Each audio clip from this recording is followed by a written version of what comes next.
Hi, everybody. My name is Allison Kreuzer, and I work on the patient affairs team at Sarepta Therapeutics. And I just want to thank you all for joining us today, and also a big thank you to the conference organizers for inviting us to be here. Today, my goal is to give an introduction to gene therapy science. And I also want to let you know that right after my presentation, Sarepta's Chief Scientific Officer, Louise Rodino-Klapac, will be on to give more specifics about Sarepta pipeline and programs for Limb-Girdle. So stay tuned after my talk to hear from Louise. Next slide, please. So just as a quick disclaimer, this presentation that I'm going to present is not intended to give any medical advice, and we're not going to be talking about either specific products, investigational or approved. So this presentation is strictly on gene therapy science, and like I mentioned, Louise will be on later to talk about Sarepta pipeline and programs specifically. So I am excited and hoping to take Q&A from the audience. Q&A for me should be directed to gene therapy science. And then again, if you have questions about Sarepta, Louise will be on to take those questions shortly. I also know that we can't be together in person today, and I really wish we could. So we do want this presentation to be interactive. And at the beginning of the presentation and also at the end, I'm actually going to be asking some polling questions, and would love it if you're a member of the Limb-Girdle community, if you would join us for the polls. So I'll give you instructions in just a minute for how to join those. Next slide, please. All right, so why are we talking about gene therapy science today? Well, as you're probably aware, gene therapy is a really popular topic in the media. We just have a few examples of some recent headlines that have come out here, but essentially it's becoming more mainstream for people in the general public to know about gene therapy and to be hearing about gene therapy. Next slide, please. But what I think most people aren't necessarily aware of is that gene therapy has a very long scientific history. So this slide, and I'm not going to go through every piece of this slide, but this slide shows just an abbreviated version of the scientific history of gene therapy. There have been setbacks, there have been a lot of advancements, and all of this has led us to today, in 2021, where more than 800 investigational drug applications for cell and gene therapies are currently on file with the FDA. So it's an exciting time in gene therapy. Next slide, please. Okay, so now we're going to transition into the polling. I've got a few polling questions at the beginning and a few at the end. So just bear with me as I give instructions for how to find the polls. So if you are looking in full screen presentation mode, you'll actually have to navigate back to your main portal so that you can see the Q&A box and the polling box. So if you navigate back to your main participant portal, you may have to hit play again on the presentation. And then also there should be a button that says polls. If you don't see a button that says polls, you'll have to hit continue and then polls. So again, if you navigate back to your main participant portal, you should see a polling button. If you don't see a polling button, hit continue and then hit polls. And if you do that, then in just a few seconds, your polling should come up. So I will go ahead and get started with the first question, and I'm going to be watching the poll myself. So on a scale of 1 to 5, 1 being the lowest and 5 being the highest, how familiar are you on the science of gene therapy? And when I'm saying science, I mean how gene therapy is intended to work. So 1 being lowest, 5 being highest, how familiar are you on the science of gene therapy? And again, we welcome any member of the Limb-Girdle community to be answering this poll. I see we have some answers that are coming in, so that's fantastic. I'm so glad that you guys are able to find the polling section. Okay, and I think the answers are slowing down a bit. So about 50% of the people who took the poll said 3, so right in the middle. And then we've got a few people who are on the expert side and a few people who are newer to gene therapy. So that's great. Let's move to the second question, please. Okay, the second question, yes or no? If someone receives gene therapy once, that person can receive another dose in the future. Yes or no? If someone receives gene therapy once, that person can receive another dose in the future. I'm just going to give people a few seconds to be entering. And I definitely see that we're getting responses that are coming in.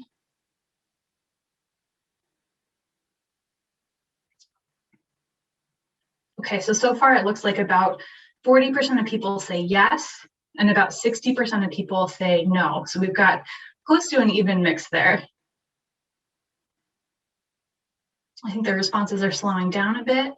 So I think it's okay to move on to the next and final question for now. Perfect, thank you. So the final polling question for the beginning of the talk. If you had questions on gene therapy, what would be your primary source of information? And please just select one from the following list.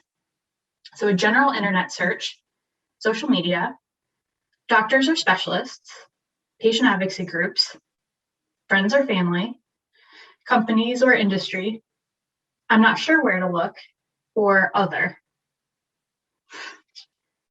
I know there's a lot of options here, and please just choose one for what would be your primary source of information. And again, we are so thrilled to have this be an interactive talk. And so I'm so thankful for the members of the community who are able to get into the polling and be participating. So thank you. Okay, I still see answers coming in. It looks like we have a good mix. And the top 3 responses that I'm seeing now are doctors and specialists, a general internet search, and patient advocacy groups. And I think the number of responses are slowing down a little bit. Okay, perfect. So I'm going to head back to the talk. And this is the end of the first 3 polling questions for the beginning. I will be coming back to some polling towards the end as well. So if you didn't have a chance to participate at the beginning, or even if you did, we'd love to have you join us at the end for a few more polling questions. And next slide, please. Thank you. So my talk today is going to focus on 4 critical questions to understand. As you might imagine, there's a lot of things we could talk about for gene therapy science, but since we have a brief time together today, we're going to focus on these 4 questions. So first, why is it important to learn about gene therapy science? What is the goal of gene therapy? How is it intended to work? And why is gene therapy currently a one-time treatment? Next slide, please.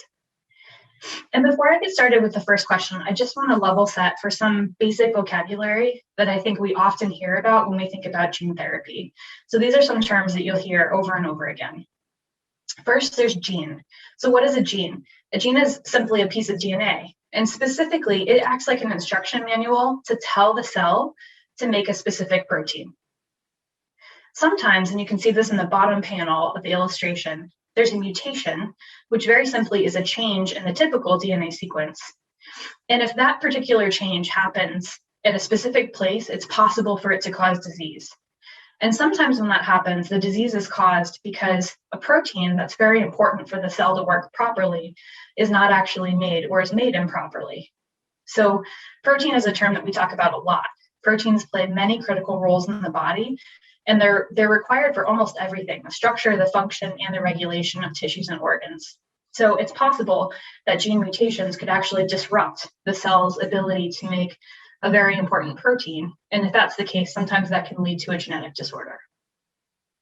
Next slide, please. Okay, so the first question, why is it important to learn about gene therapy science? Next slide, please. Thank you. I think there are a lot of reasons we could give here, and I'm sure, again, if we were together in person, I'd love to hear what you all are thinking as well. But essentially what I want to say is that gene therapies, there's a lot of differences between gene therapies and traditional medicines. And one of the most important differences today is that currently gene therapy is a one-time treatment. So what does that mean? It means that after someone receives gene therapy, they're currently unable to receive another dose, and they also can't remove or wash out the gene therapy from their body. So because of this, individuals and families who are considering gene therapy now or in the future really should acquire some foundational knowledge about the science so that they can have the important conversations with their physician and with their family.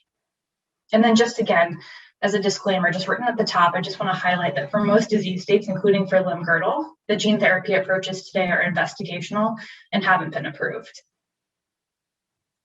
Next slide, please. All right, so let's dive into it. What's the goal of gene therapy? So I'm going to give you the goal in one sentence, and then I'm going to spend the rest of the presentation breaking it down because there's really a lot of terminology and heavy scientific concepts in this sentence. So as simply as we can put it, the goal of investigational gene transfer therapies is to be able to slow or stabilize the disease by transferring a new gene into target cells. So what does this mean?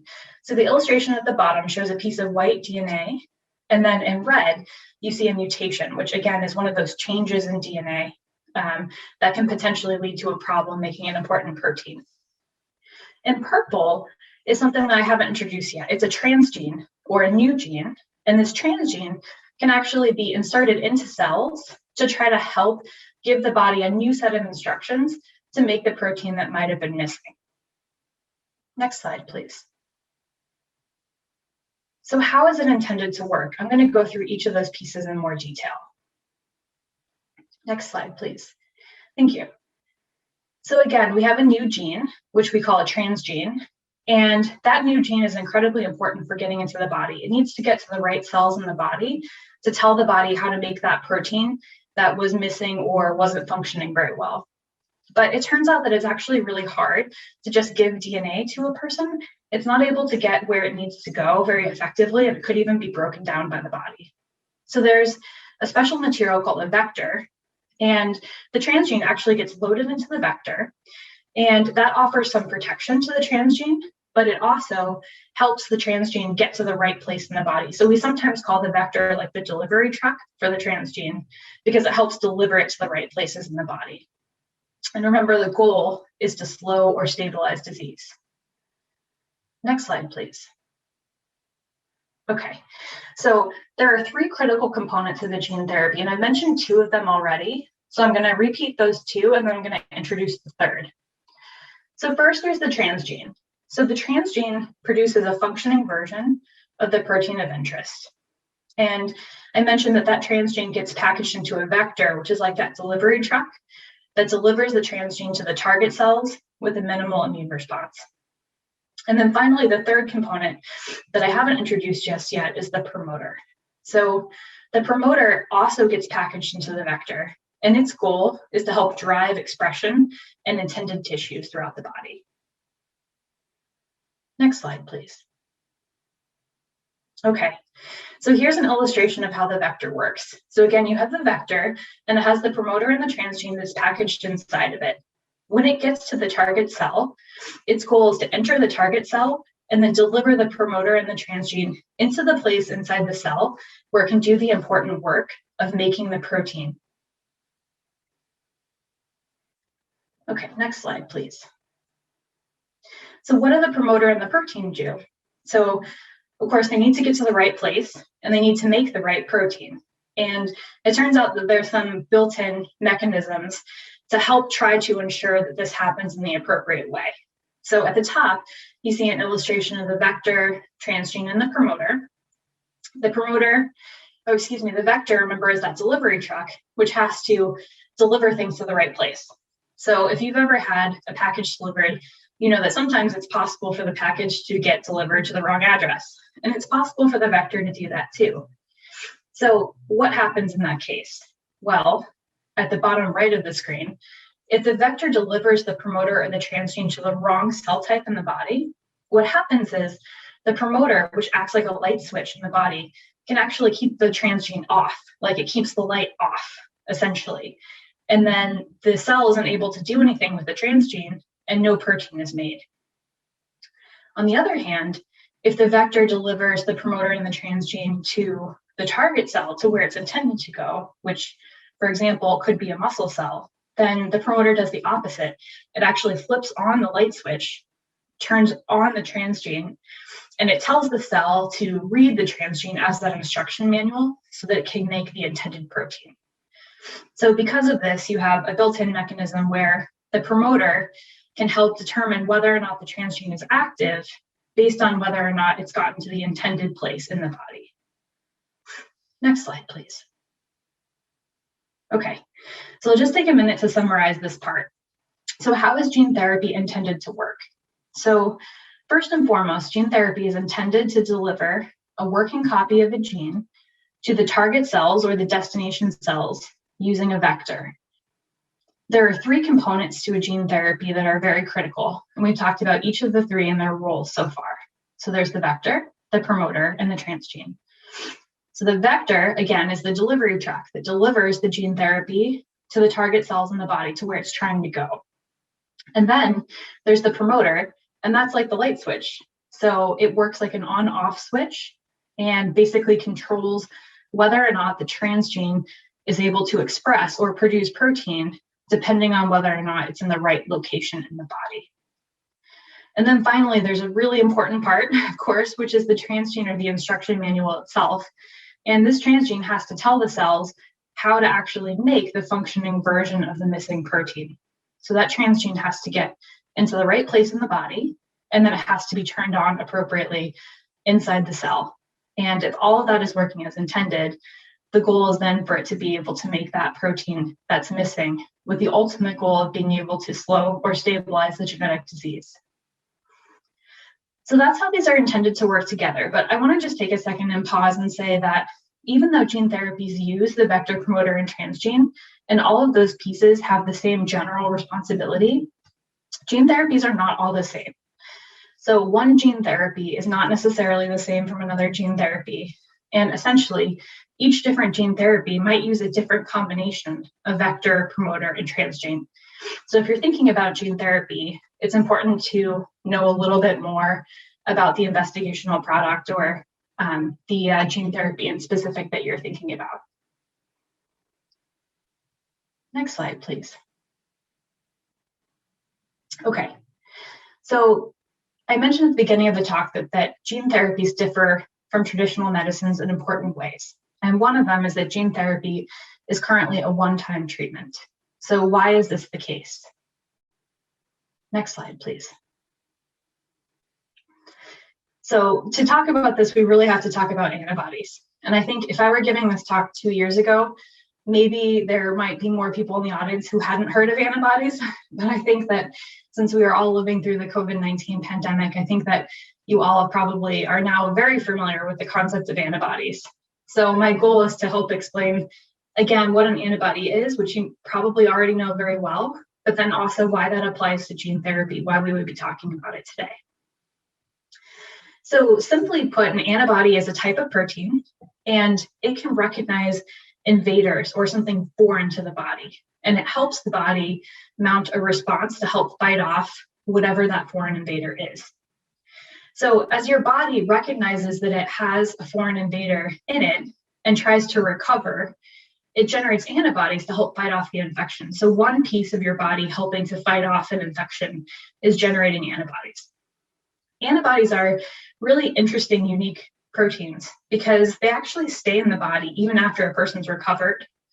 And they can remember, they have memory for the foreign material.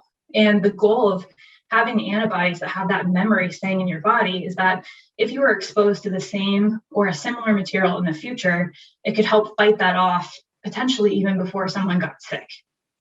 So that's the goal of antibodies. And they're special because they stay in the body and they act as like that cellular memory in a way.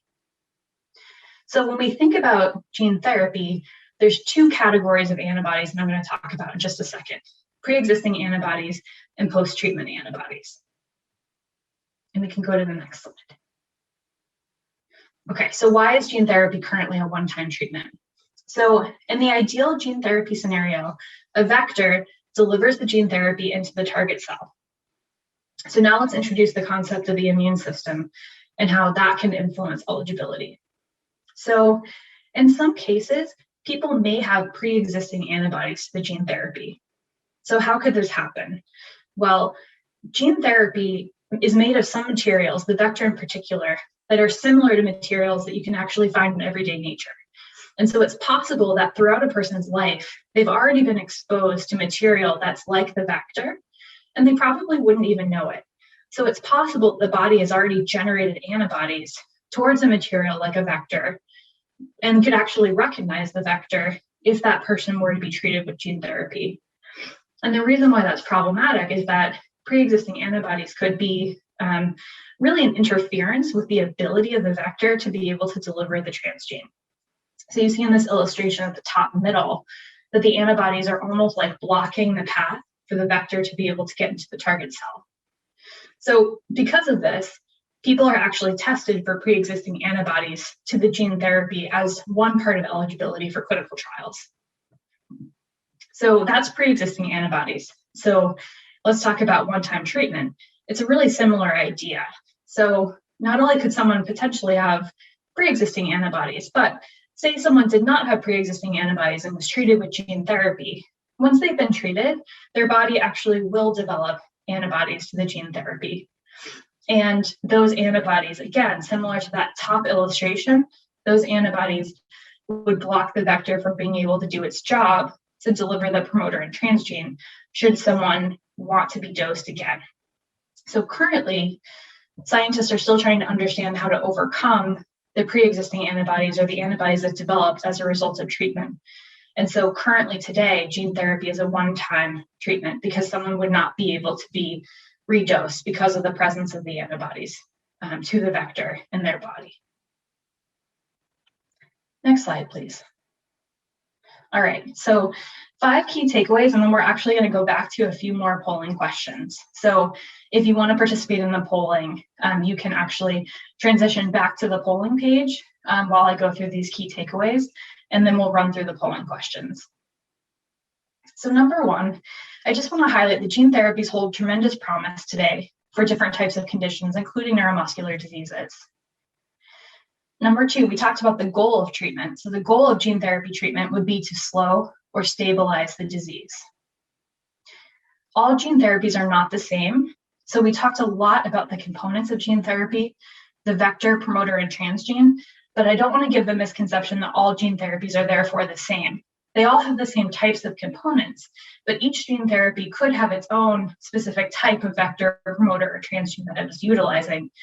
And each of these components have a role in determining efficacy and safety. So if you're ever thinking about gene therapy or considering, it's really important to talk to a physician about the product in particular that you're thinking about. Then we talked a lot about how gene therapies are currently one-time treatments today. And then we also mentioned that there are many differences between gene therapies and traditional treatments. So we feel strongly that it's critical that beginning to understand these differences will really help individuals make informed decisions about whether or not they may want to take a gene therapy when the time is appropriate for them to be having those conversations. Okay, next slide, please. All right, so I would love to go back to a few polling questions. And if you participated at the beginning, it would be great if you participated again, because we're actually going to ask 2 of the same questions we asked at the beginning, and we want to see if the answers changed. So hopefully I remember what the answers were. I forgot to write that part down, but would love to see if, through the course of the talk, if this was helpful in helping people feel more comfortable with gene therapy science and a few of the other questions that we asked.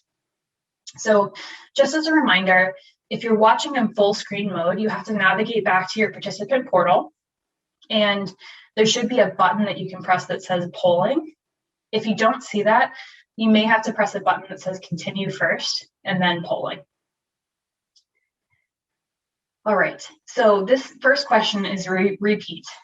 On a scale of 1 to 5, 1 being the lowest and 5 being the highest, how familiar are you on the science of gene therapy? So I think when we did this question at the beginning, most people were around a 3. That was kind of the average, was right around a 3. And so people are now, okay, so I see the answers trickling in. So now it looks like 60% of people, or close to 60% of people, are actually indicating a 4, which is great. So it looks like the average went up. So, again, that's our goal, is this presentation would help people feel a little bit more comfortable. And I see the answers are slowing down a little bit. So I think we can go on to the next question.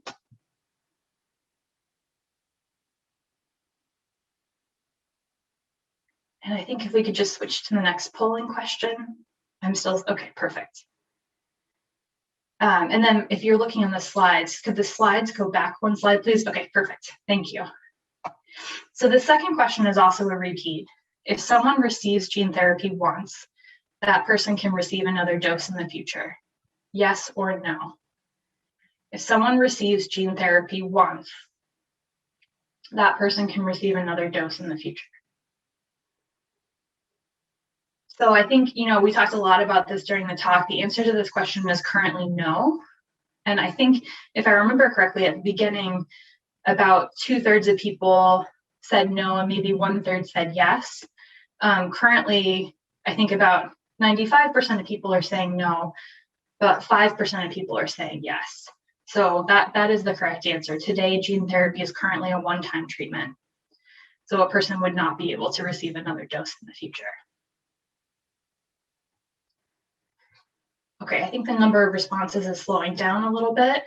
So we can move on to our third and final polling question. And thank you all so much for participating in this polling. Again, we really appreciate having an interactive feature. So this third question is really, what topics do you want more information on? So we would love to keep the conversation going. There's so much that we can talk about for gene therapy science. So we'd love your feedback.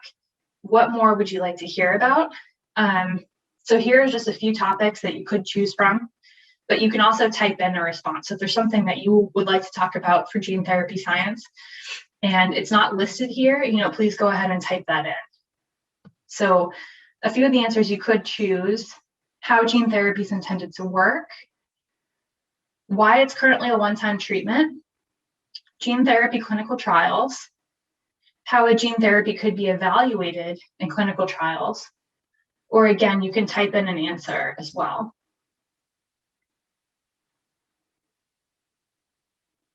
Okay, seeing a lot of responses coming through, which is fantastic. And it looks like overwhelmingly close to 70% of people are saying that they want to learn more about gene therapy clinical trials. So this is really very helpful feedback for us. And then 40% of people would like to know, or a little over 40 would like to know, how a gene therapy could be evaluated in clinical trials. Perfect. Again, thanks so much to all of you who are taking these polls. I know we're running a little short on time, so I think we'll go to the next slide so that we can wrap up, so that we have time to transition over to Louise. So I want to leave us by just giving a few other resources for ways that you can learn more about gene therapy science. Of course, your physician, your care team, and patient advocacy groups are incredible resources. So I want to highlight that at the beginning. But there's also a few other links on this page.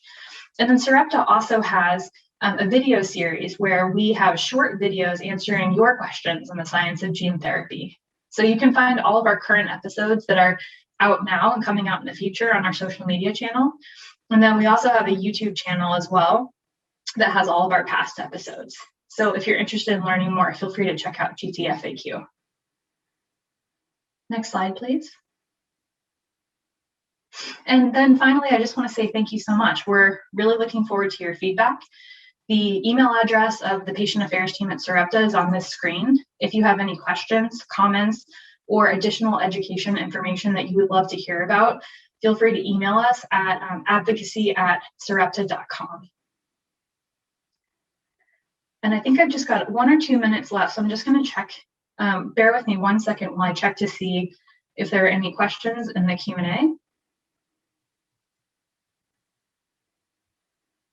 Perfect. So I think we're getting in a lot of questions around gene therapy clinical trials, and also some questions around some of Sarepta's specific programs.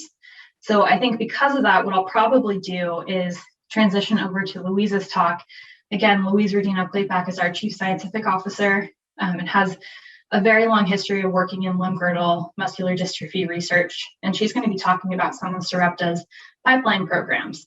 So we're going to transition now to a brief word from Sarepta, and then Louise is actually going to come on. And then if you have any of those questions about specific Sarepta programs that you wanted to ask, feel free to drop those into the Q&A session for Louise. And if we don't have a chance to get to all the questions, again, you can always email us at advocacy@sarepta.com and we'll connect back with you. So please stay tuned for Louise's presentation. And thanks so much again to the conference organizers and to all of you. Sarepta is a global biotechnology company on an urgent mission to engineer precision genetic medicine for rare diseases that devastate lives and cut futures short. Our mission is that Sarepta is armed with the most advanced science in genetic medicine. We are in a daily race to rescue lives otherwise stolen by rare disease. At Sarepta, every day is another 24 hours to stand up for patients, advance technology, challenge convention, and drag tomorrow into today. Sarepta Therapeutics is proud to be a platinum-level sponsor of the LGMD Conference this September 2021. We are so excited to be part of this event and present to the patient community about our work. We chose to focus on the most common forms of limb-girdle muscular dystrophy to start, which encompasses about 70% of the limb-girdle population, and that is LGMD 2A, 2B, 2C, 2D, 2E, and 2L. During my fellowship training, I started studying limb-girdle muscular dystrophy. There was a need for treatment for patients with the limb-girdle muscular dystrophy, and the genes were just starting to be identified. And so it was an opportune time to be able to research the disease, identify potential gene therapy treatments. There are three main components to gene therapy, and the first is your capsid. And what that is just a simple way to deliver the gene throughout the body. It's like a little shuttle to carry your gene there. The second part is your gene itself. This is the gene that is missing or mutated in the disease, and we're just delivering a normal copy back to the cells. And the third, which is an important part of the component, is called a promoter. And what this does is just regulate how that gene is turned on. We see many more patients being diagnosed. Specifically, they know their subtype of limb-girdle muscular dystrophy. And this is important because each of these is caused by a different gene. And in order to develop a specific therapy for that disease, you need to know the gene responsible. Before, during, and after the conference, we encourage the patient community to visit limb-girdle.com for community resources, including information about genetic testing. If you also wish to connect to somebody from our team, you can email us directly at advocacy@sarepta.com. U.S. patients who wish to receive updates are also able to add their information at limb-girdle.com/stay-connected, and you can follow us on our social media channels.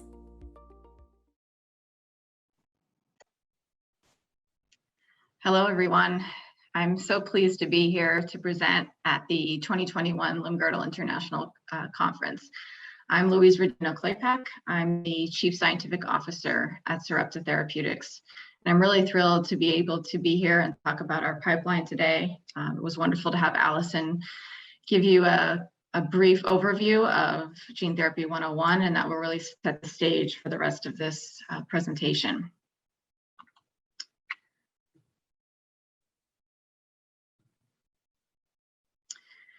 Just wanted to highlight, we are a publicly traded company, and we have to share what's called forward-looking statements. All that means is that throughout my presentation, I will be talking towards the future and about potential and possibilities, and that's all based on the current information that we have in hand about our programs.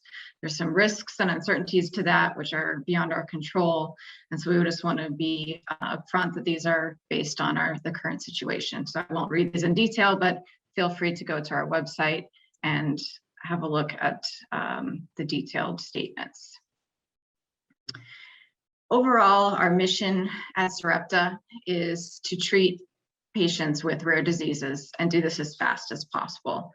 We have a broad genetic pipeline, and this is based on multiple platforms of genetic research, meaning that we have different ways of potentially treating patients with rare diseases, and that's gene therapy, that's RNA technologies, as well as research in gene editing.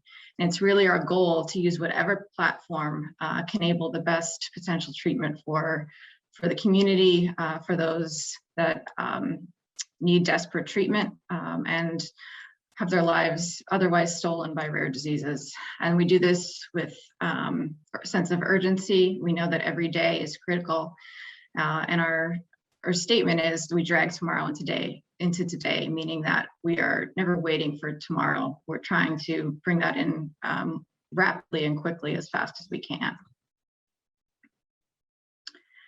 In terms of the agenda for my presentation today, I'll be giving you a broad overview of our pipeline in LGMD. sort of be split up in two parts, where I'll be talking about our sarcoglycanopathy program updates, and I'll talk more about what the sarcoglycanopathies are. And this will include our details about our natural history study, and then our most advanced clinical program, which is SRP 9003, which is focused on LGMD2E or R4, and the other sarcoglycans 2C and 2D.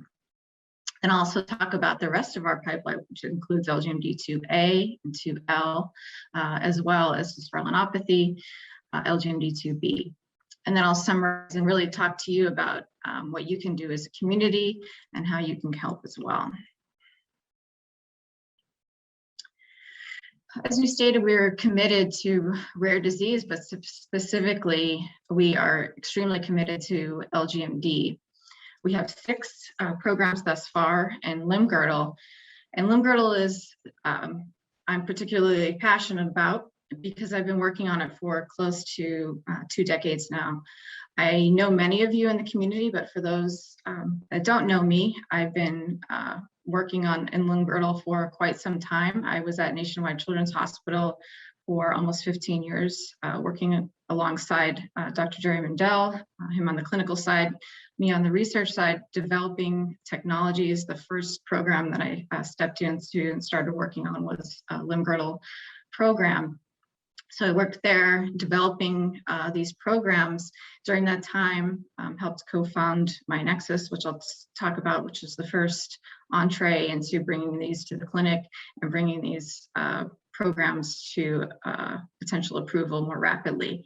And then 3 years ago, moved to Sarepta to really help expedite and move our LGMD pipeline into fruition, bringing things as fast as we can to the clinic and to patients as fast as possible. And so it's really been my career and life's work, working on LGMD, getting to know the community and really helping expedite treatments for all of you from a gene therapy perspective. And a lot of the highlights today will focus on that transition, and that's, I guess, progression over the last 15 or so years on the Limb-Girdle programs. If successful in these 6 programs, we'll be addressing approximately 70% of the known LGMDs, and with the potential to go beyond that as well. Now, we wanted to take some time to really introduce the drug development pathway, because I think there are a lot of terms that are used routinely, but not necessarily defined well. So this is a pathway for development that, in sense, is cyclical in the fact that you see iterations of this. And so just going from left to right, just focusing on research. We use the term research, but what does it mean?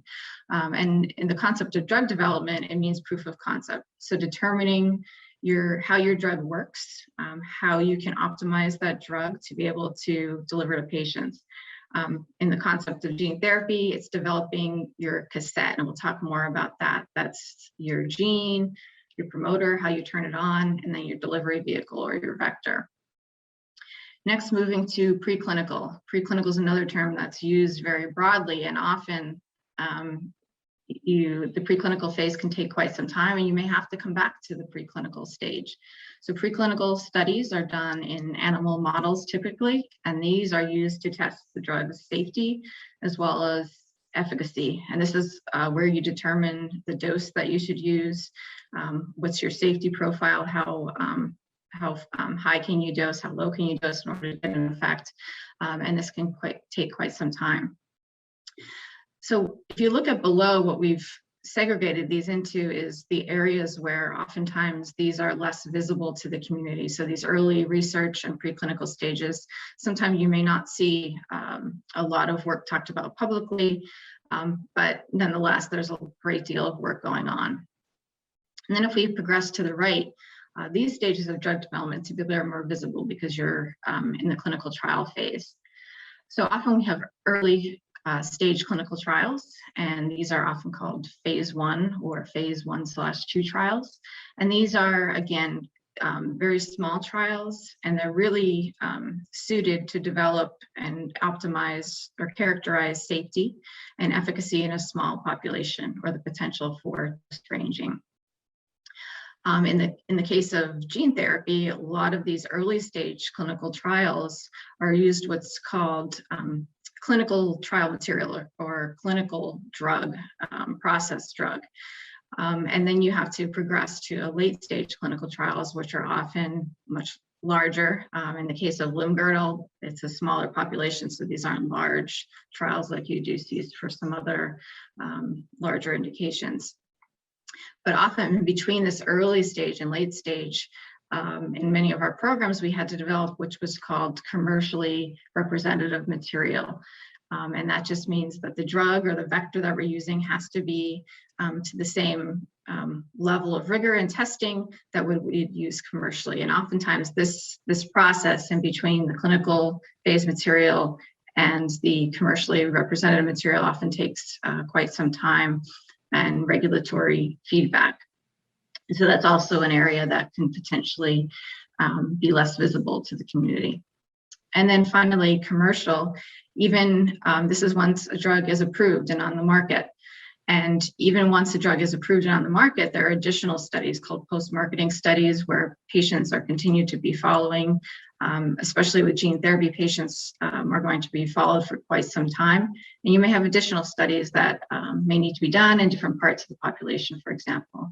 So the whole process of drug development takes some time, and we do our best to be transparent about where we are in this process. And sometimes we have to go back to earlier stage in the process. It's just all part of having a primarily, first and foremost, safe drug, an efficacious drug that we can get to the broadest area of the community.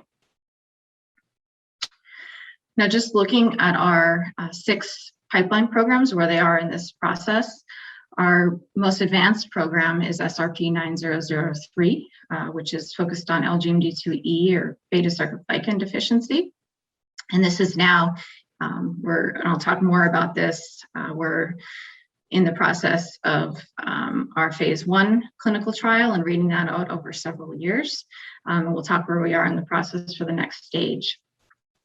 We also have programs that are in the clinical stage for LGMD2D, which is alpha-sarcoglycan deficiency, as well as LGMD2B. And so for these trials, we had earlier trials that were either using intramuscular injection in the case of dysferlin or isolated limb perfusion in the case of LGMD2D. And so these were trials that were on the path to development, but for the goal for all of our programs now is intravenous delivery, so IV delivery that reaches all the parts of the human body, or all of the muscle in the body. And then we also have preclinical programs in LGMD2C, as well as LGMD2L and 2A, and we'll talk more about these. We have these roughly separated into the sarcoglycanopathies and then non-sarcoglycanopathies, and the subsequent slides will go into this in more detail. Now, Allison did a fantastic job in setting the stage for what gene delivery is. I just want to go into a little bit more detail on LGMD specifically. So LGMD, as you know, is an umbrella term for a large class of greater than 30 genetic disorders. But each of these is caused by a mutation in an individual gene. And so this gene therapy approach for each individual subtype has to be unique because it's a unique gene. Simply, in all of these cases, we're delivering a gene. In this case of LGMD, in all of our programs, we're delivering the full-length gene. And then that gene encodes for a functional protein. If you look at the bottom of the slide, when you have a mutation or a change in the DNA in these genes, you can't get a functional protein or a protein that has less function. And this leads to the Limb-Girdle subtypes that we're all very familiar with. And so our intended approach really is to make unique treatments for each LGMD to help the muscle cells make the protein that's missing. Just to show this in another way, our approach for gene transfer therapy is to use a vector to deliver this new gene. And so what is a vector? The vector is simply, it's no longer a virus. It's been a virus that we use called adeno-associated virus. It's not caused with any associated with human disease. but we've now modified it so that it can't replicate on its own, and we're simply using it as a shuttle to deliver our gene of interest so that it can be delivered to all the muscle cells in the body and then create the new protein, the new functioning version of the protein to be able to treat the genetic disorder. Again, just wanted to highlight the critical components of gene transfer therapy, and hopefully as we go through this over and over, it becomes very familiar to you. So there are three critical components, which is first being the vector, and this is the delivery vehicle to get this new gene into the body. I just want to highlight that we're not affecting the genes that are in the body. This is simply a new copy of a full-length gene to create a full-length protein. The vector that we are using in the Sarepta program is called RH74, and it's particularly amenable to being able to get into muscle, both skeletal muscle, cardiac muscle, as well as the diaphragm, so all the muscles in the body. Next is the promoter, and the promoter drives the expression. So what does that mean? And I think Allison did a great job of explaining this is the on-off switch. And so we know that when we deliver our gene therapy, gene transfer therapy, it does get to other places in the body, but it will only express, it will only make protein in muscle. And so that's what the promoter does. It's an on-off switch, which is like a safety switch to be able to express the protein in the areas that you want it, in this case, muscle. And then last, transgene. This is just, in the case of all LGMDs, producing a functional version of the protein, a full-length version of the missing or mutated gene. Now, what I'm showing here in this slide is that we've created what we call a gene therapy engine across our whole portfolio. And this is really predicated on the similarities that we're using. There's similarities in the way limb-girdles present, in the clinical presentation, but there's similarities in the way that we're trying to treat. And this enables us to leverage knowledge from one program to the other that will helpfully already has accelerated our programs across our pipeline. So we're looking here in all of these circles are the vector, promoter, and transgene. And so in this case, we're using the same vector called AAV RH74 across all 6 programs. We're also using what's called muscle-specific promoter for all of the programs. So for 4 of the programs, it's a promoter called MHCK7. Sorry, for 3 of the programs, which expresses in skeletal muscle as well as the heart. And then for our other programs, we're using TMCK for 3 of the programs, which expresses in skeletal muscle and to a lesser extent in the heart for programs for indications that don't need high levels of expression in the heart. There are 6 unique transgenes. As I mentioned, each of the LGMD subtypes is caused by a mutation in different genes. So each of these requires a different gene to produce that protein. But as you can see, just by looking at this, how we could potentially leverage the knowledge from the vector, from the promoter, from the delivery and dose across these programs. And that's the way that we've treated this during development through both the research phase and the clinical phase as well. So now I'd like to go into a little bit more detail on the sarcoglycanopathies specifically, and this will include a description of our natural history study, and I'll go into more detail on each of the programs. So what are the sarcoglycans? The sarcoglycans are a complex of 4 proteins.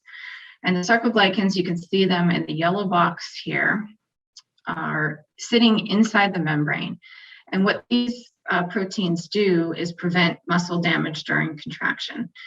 And so all of these sarcoglycans must be present to form a functional complex. And so in fact, when you have a missing or one of the sarcoglycans is missing or not working as well, the whole complex doesn't work as well either. And so by restoring one of those proteins, you can restore function of the whole complex. And so each of the genes that you're seeing here are either involved, this large gene that you're seeing that's spanning with all of these little circles across the membrane is dystrophin.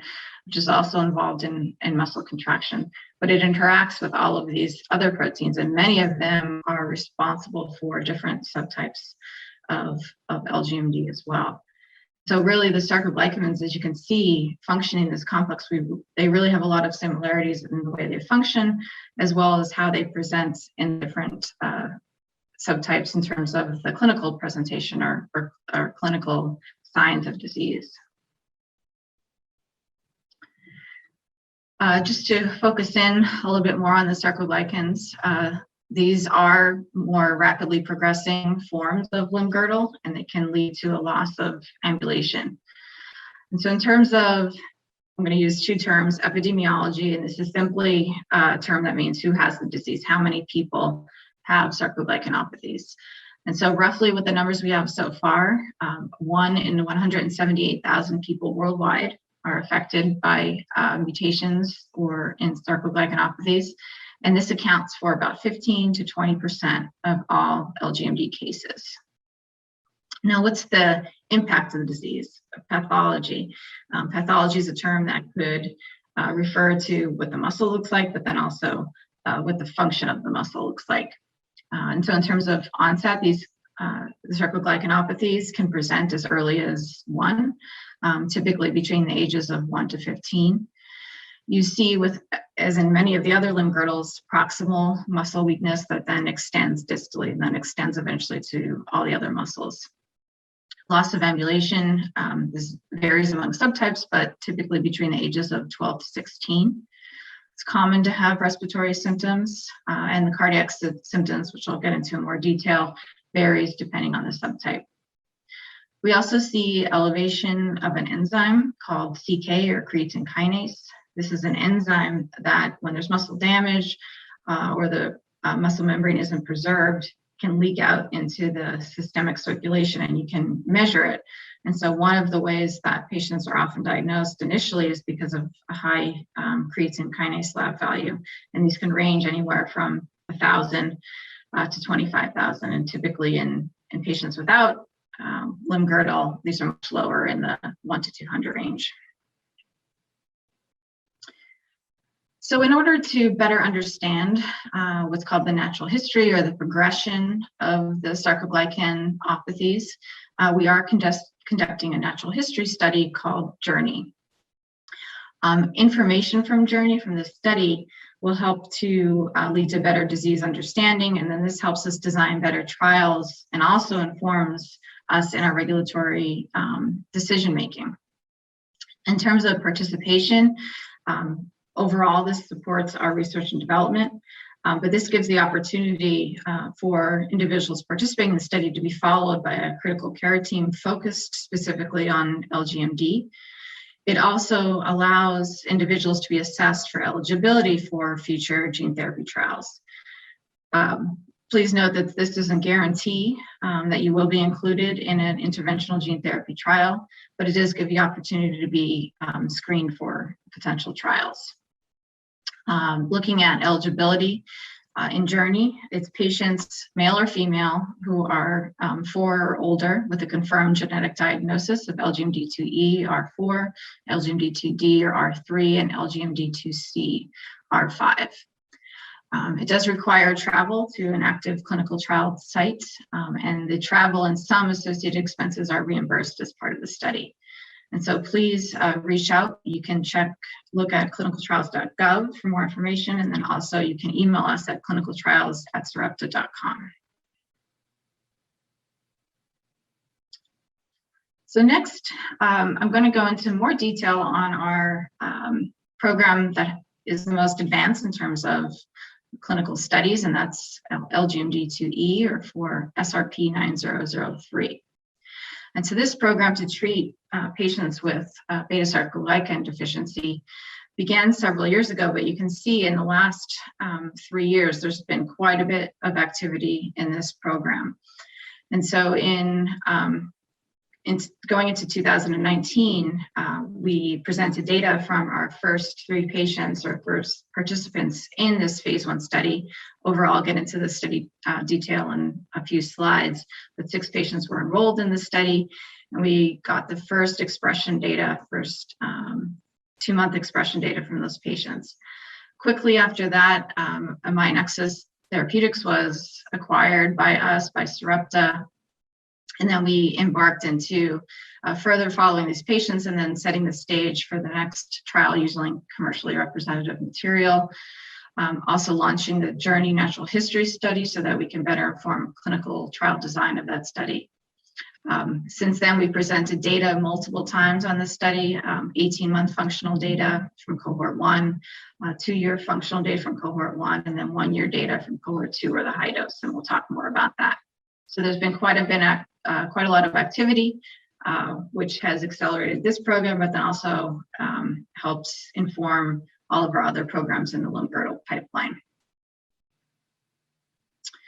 Now, in terms of the study overview, this first study, our 101 study, was the first in human for LGMD2E. It was an open label study, or it is an open label study. There's no placebo group.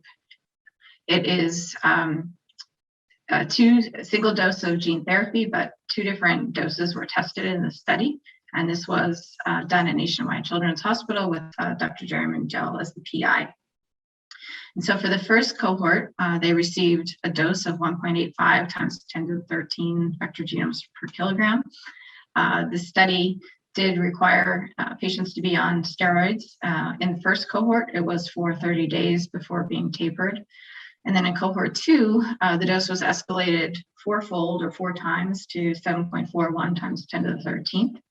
And in this case, patients were on prednisone for 60 days before being tapered.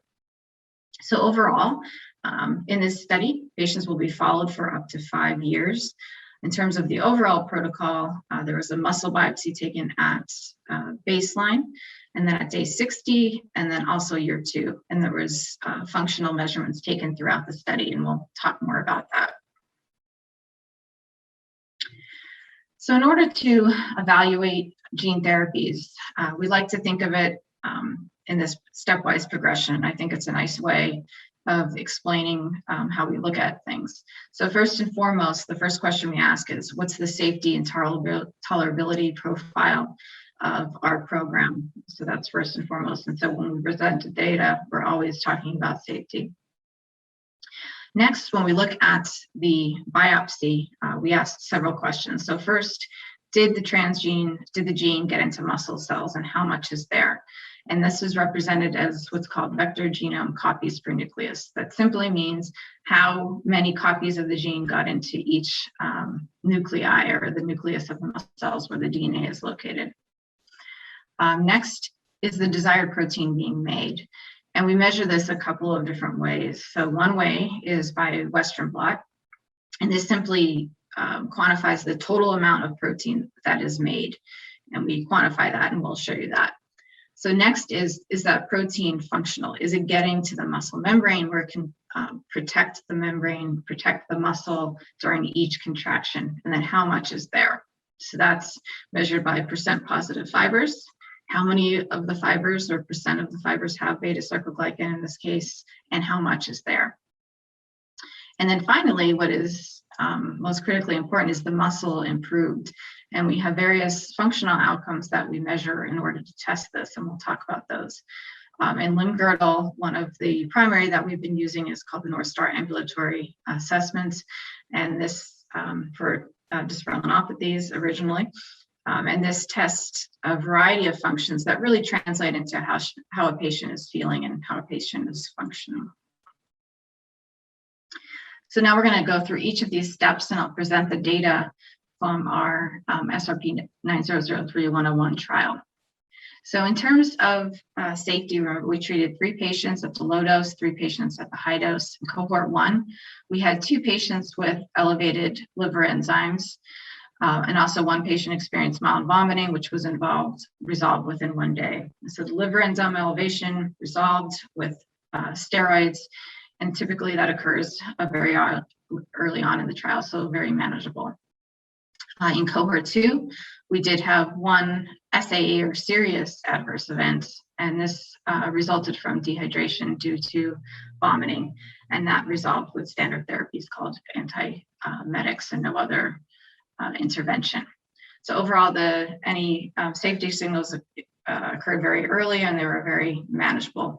And then throughout the study, now patients have been followed for over 2 years. In the case of cohort 1, there's been no additional safety signals. Now turning to the biopsy analysis. So this is just saying, are we actually making the new protein in the muscle? And so first, looking at vector copies per nucleus in cohort 1, in between, we do have 2 time points. So at day 60, we have 0.59 copies, and at year 2, 0.14. So we still are making protein even after 2 years, and this is the longest we've looked so far. In cohort 2, we saw at day 60, 4.24 copies. And importantly, how does this translate into protein that's being made? And so next we look at Western blot, and this is again the total amount of protein that's being made. In cohort 1, the low dose, we're at 36%, year 2, 54%. And then in cohort 2, at day 60, 62% of normal. And so in both cohorts, both high and low dose, we're making significant amounts of protein, which is sustained over time, which was an important question. Next, looking at how it localizes by immunofluorescence. So is the protein making it to the membrane? Is it there to protect and reconstitute or make that sarcoglycan complex functional? And so here you can see, this is patients from the high dose cohort and the pictures on the left, and then the quantification here on the right. So in cohort 1, we saw 51% of normal, still at year 2, 47% of normal, and then cohort 2, 72% of normal. So significant levels of beta sarcoglycan correctly localized at the membrane. And the same is true for the amount of protein that's being made in terms of the intensity. Importantly, we've also shown that we've restored the complex. So not only are we restoring beta sarcoglycan, but we're restoring the other sarcoglycans at the membrane as well. And then how does this translate into function? And so we're going to talk about 2 different tests. First is the North Star assessment for limb-girdle muscular dystrophies. We saw an improvement in the total NSAD score with the high dose at year 1. That's as far as we've looked. And then stabilized improvement in the low dose cohort at year 2 versus the baseline. So we saw an improvement in the low dose cohort and it was sustained out to 2 years. We also looked at time function tests, and these are tests that measure the amount of time it takes to do an activity. And so here you're looking for a decreased amount of time it takes to do an activity. And notably in cohort 1, the low dose, we saw improvement from baseline, most notable at month 12, and that was sustained to month 24, 2 years. And in cohort 2, we saw improvement in these time function tests as early as 6 months, and it's been sustained for 12 months, which is as far as we've looked. So conclusions on this study so far, before I go into the other programs in the pipeline. What we've shown from this first study, which really sets the stage for the others, is that SRP-9003 showed efficient transduction. That's just the ability to get into cells and drive robust dose-dependent expression of the beta-sarcoglycan proteins in all patients at day 60. This resulted in a reconstitution of the whole complex, and this expression was sustained up to 2 years. Patients treated with SRP-9003 demonstrated improvements over baseline NSAD and time function tests, and this was sustained for as long as we've looked, up to 2 years in cohort 1 and 1 year in cohort 2. The adverse events were manageable, which would included 2 patients with elevated liver enzymes and 1 patient with vomiting in cohort 1 and 1 patient with treatment-related SAE in cohort 2, which was dehydration due to vomiting. This observed durable effect, meaning that the expression and functional effects benefits were sustained, provides proof of concept and supports further clinical development of SRP-9003. So now I'd just like to update you on the other programs, the other sarcoglycanopathy programs, which include LGMD2D and LGMD2C. And so I'd just like to, before getting into this, highlight some words from Dr. Peter Marks, who's the director of CBER. This is the division, the gene therapy, which includes the gene therapy division at FDA. And he's commented that while every aspect of gene therapy product development is critical, FDA has identified product manufacturing as the most critical issue to be addressed. And so he's made similar comments that the process is the product is the process, meaning that development of commercially representative material and the way that we rigorously test this is critically important to gene therapy. And in the case of gene therapy is quite critical and really the most rate limiting step in the whole process in terms of time and money and also expertise. It's an evolving field. And so for our LGMD2D and 2C programs, we wanted to develop this commercially representative process very early on, so we didn't have to go back and repeat other studies. And so right now, the process has been developed, the commercially representative process has been developed, and we're now using that material in what's called safety and toxicology studies for SRP 9004 and 9005. And what are these studies? This is part of the preclinical phase that I defined. And toxicology simply refers to looking at the investigational product and seeing how this might affect tissues and organs. And these are assessed in various preclinical models. And so we're in this phase, we're on track for completing these studies on time and going well. This is an essential part of preclinical development. And when these studies are complete, then we'll further refine our clinical development plan for these programs. Now transitioning into the non-sarcoglycanopathy programs, which includes calpainopathy, anoctamin 5 deficiency, and dysferlinopathies. So we're really excited about our program in LGMD2A. Calpain 3, which is the gene responsible for LGMD2A, is involved in sarcomere remodeling and waste removal. And what does that mean? That just simply means that calpain 3 is there as muscle breaks down and gets damaged to remove the accumulations of those products outside of the muscle. So when you don't have that, you can get errors in this program and problems with the cell in terms of overall muscle health. Calpain 3 has other functions within the muscle, but in terms of the disease pathogenesis or the way the disease progresses, this is one of the primary reasons for the disease. And so we're really proud that we've announced that we've executed an exclusive license agreement to transfer this program from Dr. Zarif Sahang at Nationwide Children's Hospital. That's been developed over the last several years. And she's progressed quite well. And so now we're in the process of transferring all of that material over to us, all that data, and then further developing our clinical plan. As we develop our plans for the program, we will come back to the community and announce those. But really excited about the potential for this program. Her preclinical studies do demonstrate proof of concept in terms of both safety and efficacy in a preclinical animal models for calpainopathy.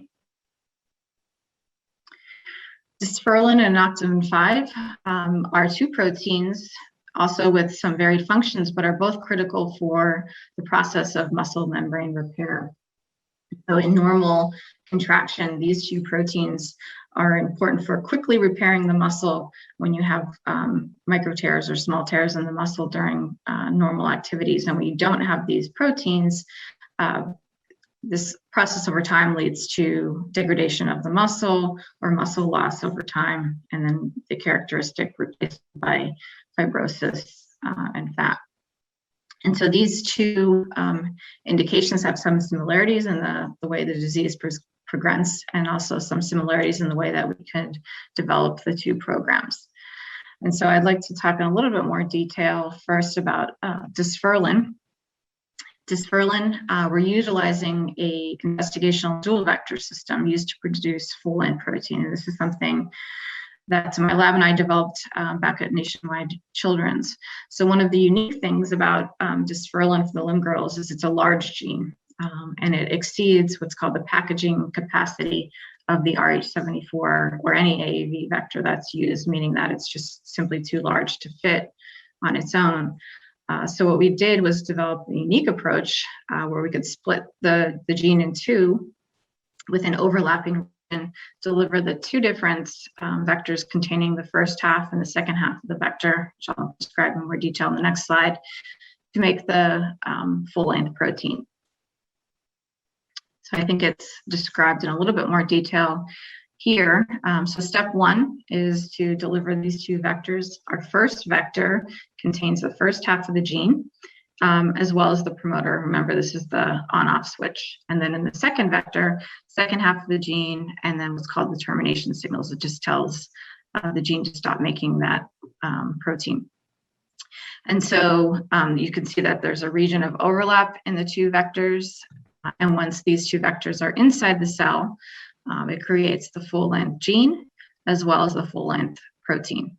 And so it was important to be able to deliver the full-length protein so it can do its work once we're inside of the cell. And we've demonstrated, again, in preclinical animal models, that this is both effective, producing full-length dysferlin, leading to functional benefit. And we've also showed in a phase 1 intramuscular study in 2 patients that, again, it makes full-length dysferlin. So in terms of upcoming goal for our SRP 6004 clinical development, we've decided to move forward, which has been the case with a new delivery mechanism, which is systemic delivery. So this is intravenous delivery that we've used in our the same delivery mechanism that we used in LGMD2E, where we're delivering to the full body, and this is to reach all of the muscle.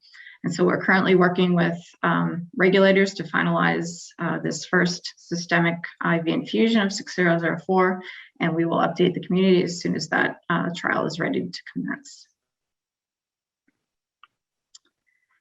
So how can the community help? I know that the community in general, we want to move as quickly as possible, and I know that there's drastic reason for the community to want us to move fast as possible as well. And so how can we work together from both sides to be able to do this? And I think, as you've seen throughout the presentation, that gene therapy requires a genetic diagnosis. Each of the LGMD subtypes is unique for a specific gene. And so it's really important for you to know which gene is affected so that you know which particular subtype or type of gene therapy might be amenable. And so a genetic test may confirm that. And this is advances in technology means that you can get very conclusive results very quickly. If you look in the magazine, the brochure for the conference, there's some more details on this. But our clinical trials do require genetic subtype diagnosis, and this is the first step of eligibility. It's important to know there are several programs in the United States that offer free, no-cost genetic testing to identify your particular LGMD subtype. So please talk to your doctor, genetic counselor to learn more, or visit Limb-Girdle.com genetic testing for more information. As you know, and as I mentioned, we are on an urgent mission, and really this is a partnership. I think one thing working with this community for so long, it's very much an engaged company, an engaged community, and I've been really excited to see how the various organizations have come together. I know initially there was a lot of different organizations focused on subtype, and now you're all coming together as a group, which is fantastic. And so what else can we do as a larger community focused on both the patient community, academia, and biotechnology companies like us? So this is outlined also in the brochure for the meeting. But just to talk about a few things, connect with a neurologist focused on expertise in LGMD, learn your genetic subtype, as we talked about why that's so critically important. You can also participate in natural history studies. And it's important to know that participation in natural history studies, as I mentioned, can help you be evaluated for gene therapy trials. It doesn't guarantee it, but it also doesn't preclude you from being in a gene therapy trial at all. So I think there's some concern about that. It absolutely does not preclude you from participating in in a gene therapy trial. engage with patient advocacy organizations. As you all well know, there are many throughout the community, and certainly gives opportunities to have your voice heard and to also help. It's important for regulators, for example, to know about the things that affect you and what's important to you. And this can be a support system for how we can work together to bring therapies, meaningful therapies forward. And join a patient registry. It's critically important to know how many patients are out there and to identify and develop a foundational understanding of the number of people living with Limb-Girdle. Again, there's more information on here shown at lgmd/info.org for more information, as well as the brochure. So I'd just like to summarize before we get into the question and answer series. What I hope you will appreciate is that we've developed a pipeline, and that pipeline is predicated on the uniqueness of our platform and the learnings from each program. We have 6 gene therapy programs, each using the same vector, the RH74 vector, and we really are learning from each program and then applying them to help move the other programs forward. This is the goal of enhancing speed, efficiency, safety for all of these subtypes. So what are our overall next steps? We're going to continue to execute on our ongoing studies, analyze all the available data. Our first SRP-9003-101 study is ongoing. The dosing is complete, but we're continuing to follow each patient in the study and follow their functional improvement. We're enrolling patients in the Journey Natural History Study with LGMD 2E, 2D, and 2C. And please reach out if you would like more information on that. We're continuing to engage regulators to align on our clinical and regulatory strategy across our portfolio, and finalizing clinical plans for the portfolio. And this includes plans for a potentially broader, what could be called an umbrella approach for the sarcoglycanopathy program. So this is potentially looking at these programs in totality. You see the similarity in the way the proteins function. So can we leverage that in a way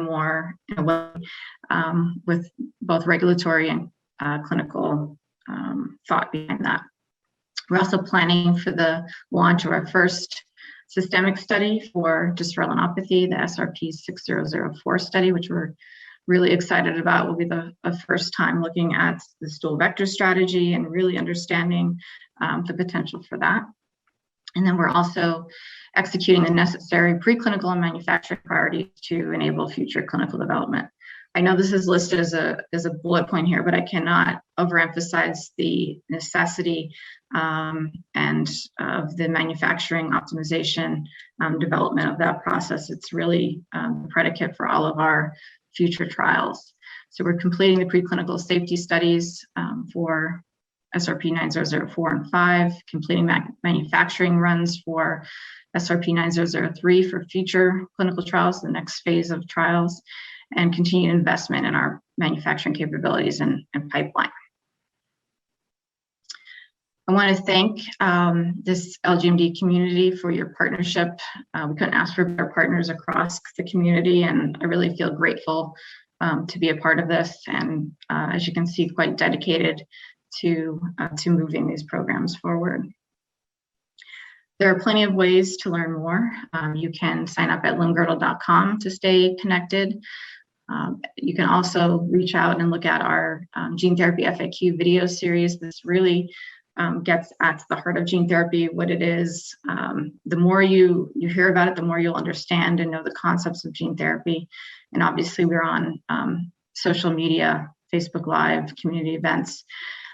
When you send us a message, just want to point out you can do it if English is not your first language, please, you can send it in your native language. We have a team of our translation group that can translate your messages. And so the goal for us is to stay connected to the broad community, the broad global community as much as possible. Again, your questions or comments, it only makes us better. We learn from you just as much as you learn from us. And so please feel free to reach out to our patient affairs team. You met Allison, but there are a group of others, and a team member will connect you. And I'd just like to say that, you see a small group of people from Sarepta working on Limb-Girdle, but there's such a huge, large, dedicated group of people working on Limb-Girdle. And I just want to convey the sense of urgency that this team works on. It's really humbling to be able to work with a group that is now dedicated as much as I've been and this community has been. And it's really humbling to see it from research to clinical to regulatory to manufacturing to commercial. It's just great to be a part of. And I think that you would be thrilled to know how many people are really working very hard to move these therapies forward. So just finally like to thank the conference organizers, to all of you for tuning in. And I think we're eager to hear your questions and thoughts. So thank you very much. Great, thank you. My name is Tamara, and I am on the Sarepta Patient Affairs team, and I have the pleasure of moderating our Q&A with Louise for the next 10 minutes. So we'll go up until 1 o'clock Eastern time. So we'll jump right in. Louise, our first question is, will future gene therapy clinical trials involve individuals who are non-ambulatory? Certainly, so our goal for the Limb-Girdle community is to have treatments for both ambulatory and non-ambulatory patients. And so our clinical development plans, we can't give the specifics for each subtype, but it certainly includes treating patients who are non-ambulatory. Great, thank you. Could you explain why the LGMD 2B program work is listed as clinical stage on the pipeline on the website and other Sarepta materials if the trial hasn't actually started yet? Sure, absolutely. So a few years ago, we did a small pilot study or proof of concept study in 2 patients by intramuscular injection. And we did this because this was a new approach using a dual vector, and we wanted to demonstrate, could we make the dysferlin protein? So there was a clinical trial using this approach, and so that's why it's listed as clinical. It has been in patients. We're now in that transition phase to intravascular systemic delivery. And so that's the trial that hasn't begun yet, but we have treated 2 patients with this particular construct or vector. Great, thank you. We have received many questions on the timing for upcoming clinical trials, and you touched on it in the presentation, but could you elaborate on the timing for clinical trials specifically for each of the subtypes that Sarepta is in? Yeah, this is, as I mentioned, we're working really hard to develop the final plans for all of our programs. And so as we develop the final timelines and are going to initiate the trials, we'll come out with the specifics of those. I don't want to give us a particular month and date for when a trial will start. For LGMD2E, that's the most advanced, and we are working towards initiating a trial, our next trial. As we mentioned, we're also looking at a potential platform and umbrella approach for the sarcoglycanopathies and how we could potentially accelerate the whole platform. For 2D and 2C, we have developed the commercially represented material and now finishing up those studies as planned to hope institute those next phase of the trials. Just thinking about dysferlinopathy, again, working towards the final stages of getting the intravascular trial, systemic trial started. We'll announce when that will start. In general, I would just watch clinicaltrials.gov, but we will certainly come out in some form to be able to communicate that to community on to when trials are starting. And then our other programs, LGMD2L and LGMD2A, as I mentioned, are in the preclinical stages, and we'll keep you posted on when we're transitioning to the next phase with commercially representative material. Great, thank you. Our next question is about gene therapy more specifically. Can gene therapy produce improvement in muscles? In other words, can a person use muscles that were not usable before? That's something that is tested in the clinic, and I think what we can speak to is looking at the results from our first LGMD2E trial. I think what was somewhat of an unknown before trials in Limb-Girdle started, or any muscular dystrophy, is was it just preservation, or could you see improvement? And I think what that trial has demonstrated is that you saw improvement from baseline of the muscle. So we're not only just preserving the muscle there, we're making that muscle that is functioning better. And the extent to which this occurs, it will come with time and as we do clinical trials, and that's why we do them. But we have seen improvements, certainly in animal models, we've seen improvement as well. Great. This is a question that we have touched on a little bit in our magazine spread, but I'd love to hear your response, Louise. How can an average person help the process of gene therapy development? Yeah, I think by getting involved in any way you can, I think even educating yourself, educating about which trials are out there. If there are natural history studies that you can participate in, that's critical. The more we understand about a certain subtype or disease, we can better design trials, better design therapies that will help in the long run. I think just having a sense of community, hearing your voices heard, that's important for the regulators as well.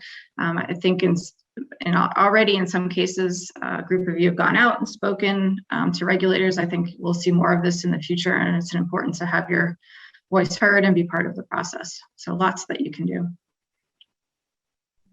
Great. Our next question is, also about gene therapy. So if someone cannot be treated with the same gene therapy vector again, could they potentially receive a second gene therapy that uses a different type of vector? Right. So currently, the way gene therapy works is that you develop, after one trial, you develop antibodies to that particular vector. In our case would be RH74, and that would preclude you from enrolling in another trial because it would be blocked. But we are working on multiple approaches to be able to potentially redose patients. It's still in the research phase, not in the clinical phase. Other companies are working on this as well. In terms of another vector, that depends. There are some versions of AAV that are very similar to one another, and if you have antibodies to one, you might also have antibodies to another. So it's not, you would have to be screened for that additional trial. But certainly that's a huge a push in our field to be able to redose if needed. And this is a follow-up question that's related. Is Sarepta working on approaches to get around pre-existing antibodies? Yeah, absolutely. So there, I was touched on redosing, but there's also a subset of the community, somewhere around 15 to 18%, that have antibodies that do detect the RH74 and would preclude treatment. And so there's ways that we've shown preclinically that we can remove these antibodies and allow dosing, and we're looking at others. So this would probably be the first phase where we would test patients with pre-existing immunity, and then potentially go into redosing as well. So certainly we have all hands on deck looking at this. Great. And this is also related as well, is can the immune system be suppressed when gene therapy is introduced to prevent antibodies? Yeah, so these are really great questions in terms of how educated the community is. So we have another program actually looking at when you give the first dose, and this is in the research phase, can you prevent the formation of antibodies so that if you did need dosing down the road that you wouldn't have those antibodies there. So yes, that's another program that we have in research right now to look at. Great, thank you. I really appreciate this question that is asked. Could a person be harmed by participation in a gene therapy trial? That's a good question. I think with any clinical trial, I think we're very forward about the potential risks of participating in a study. As we outlined the safety events that occur, whatever investigator that is conducting the trial would clearly outline those risks. There are some risks so far. We know that it's things like elevated liver enzymes and nausea and vomiting, but there could be risks that are unidentified yet. Certainly it's the balance of risk and benefit, and the investigators will go over this in a great deal of detail. Thank you. We have just a minute left, so probably time for one or two more questions. How can individuals learn more about gene therapy clinical trials? Do patients need to themselves look for updates consistently? Yeah, I think you can certainly go to clinicaltrials.gov, but I would say, for our particular trials, would contact patient affairs or go to our website to look for more details. All the up-to-date information is on clinicaltrials.gov, but it may not be digestible in a way. You may want to reach out directly to get some more information, or from the particular investigator working on the study. Great. And can international patients or are international patients eligible for clinical trials? Yeah. And it sounds like this isn't a Sarepta specific question, but maybe you could touch on both. Yeah, certainly. All companies will have clinical trial sites. Some may be U.S. focused, some are global, but if even on clinicaltrials.gov, this would indicate sites that are global. So certainly there are, the potential and plans for global sites for our trials. Excellent. Thank you. We are at 1:00, and we really appreciate you presenting at the conference, Louise, and representing Sarepta in the presentation and sharing about our work. As she mentioned, if you have additional questions, please send us an email at advocacy@sarepta.com. And we hope to meet more members of the community, and we hope you enjoy the rest of the conference. Yeah. Thank you so much.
Hello, my name is Tatiana Vyatkina.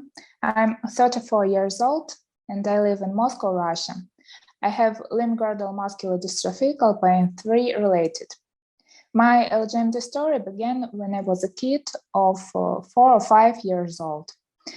At that time, I had difficulties with running fast and I was weaker than other children, but it wasn't so obvious that I had some health issues.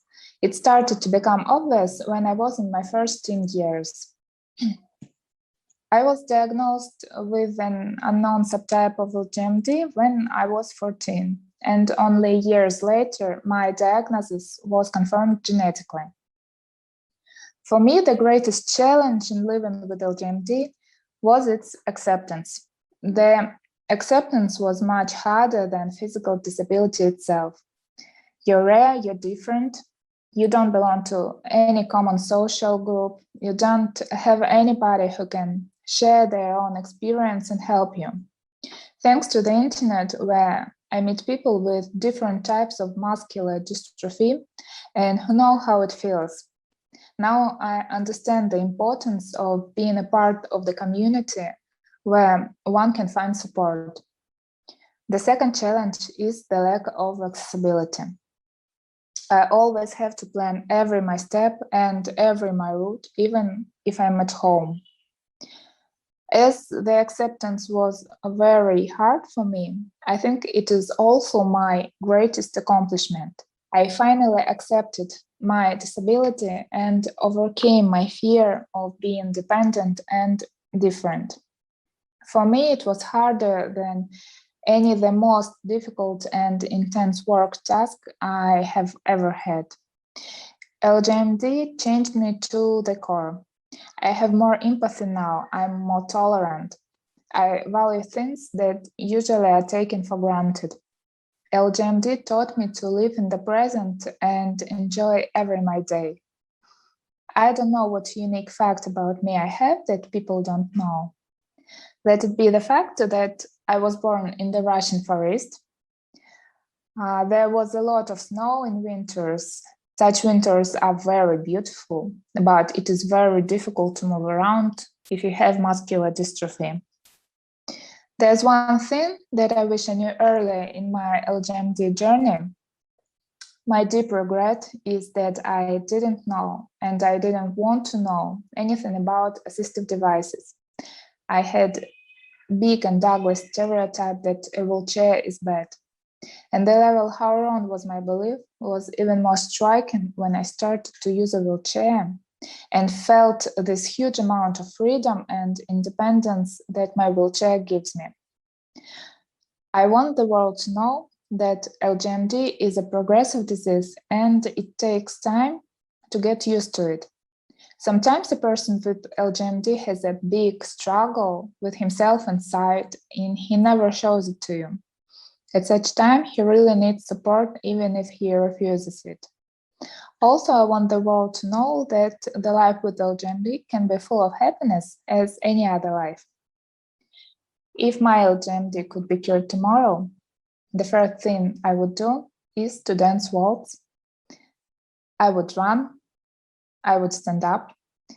I really want to feel the process of standing up effortlessly and in a split second. Of course, I would travel without planning. Thank you for the opportunity to be a part of this amazing event. I hope that my patient story will be helpful for someone. You are not alone.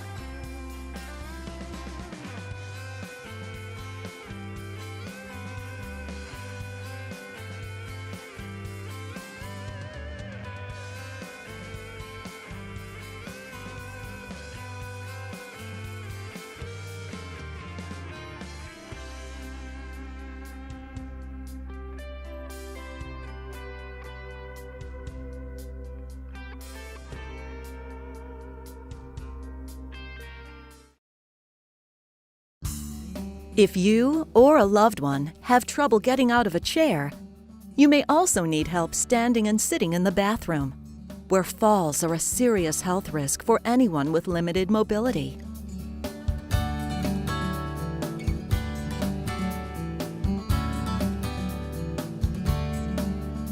According to the Centers for Disease Control and Prevention, getting on and off the toilet is a leading cause of non-fatal injuries. LiftSeat helps prevent painful, debilitating bathroom falls that could require a move from your home to the next level of care. LiftSeat stands freely and securely over your home toilet to deliver safe, steady support. LiftSeat helps you keep your independence and dignity, and helps you stay in your home.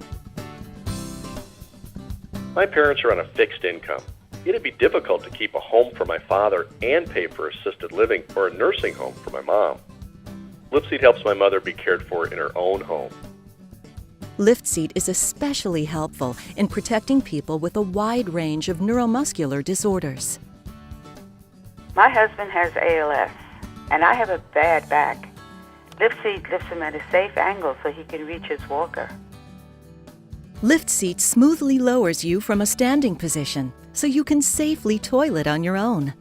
An easy-to-use 2-button controller is all you'll need to raise back up from a sitting position safely, securely, and on your own. LiftSeat easily converts to a powered bedside commode using this washable bucket insert. Simply place LiftSeat next to your bed for close-by nighttime support. Your new LiftSeat will be delivered right to your door, and installing it couldn't be easier. The unit stands securely over your toilet without attaching to the bowl.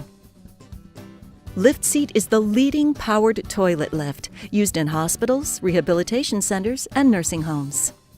I think LiftSeat can make a big difference in the lives of people that are having some difficulty with transfers, particularly on and off the toilet. There's not a device that I have seen out there in my 20 years that is stable, that creates an atmosphere of safety and promotes independence for the residents.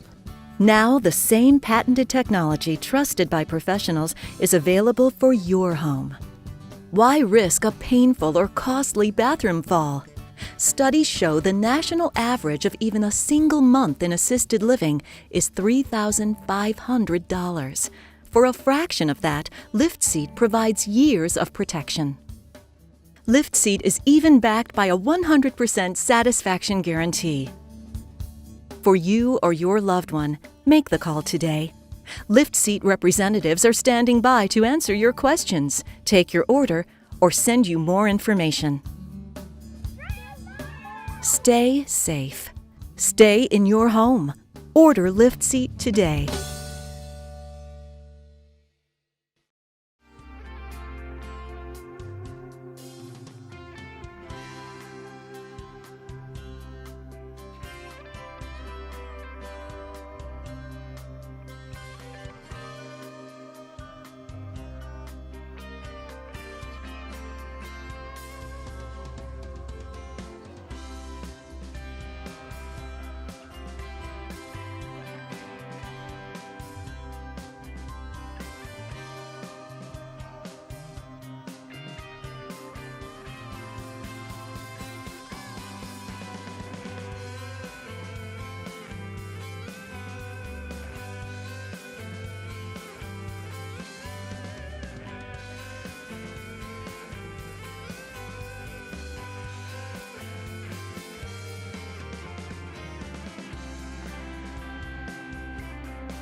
As you can imagine, naming one neurologist of the year out of all the clinicians who see patients living with LGMD was very challenging.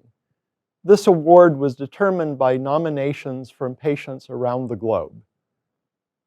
We're pleased to name Dr. Yvonne Torrente for this honor. Dr. Torrente holds both MD and PhD degrees and is renowned both as a clinician and as a researcher. He's professor of neurology at the University of Milan, Italy, and staff neurologist at the Policlinico Hospital. His scientific research has been dedicated to a translational approach based on a combination of stem cell and gene therapy protocols. On behalf of the International LGMD Conference leadership team, we congratulate Dr. Torrente, and we thank all of the patients who sent in nominations for this award.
Give me a clue.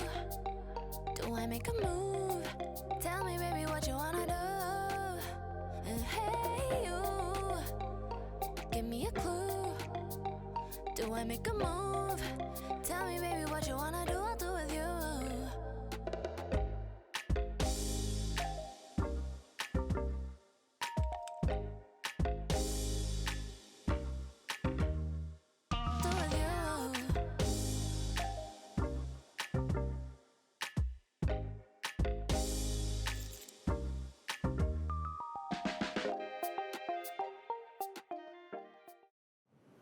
Helping others is a huge part of the Speak Foundation.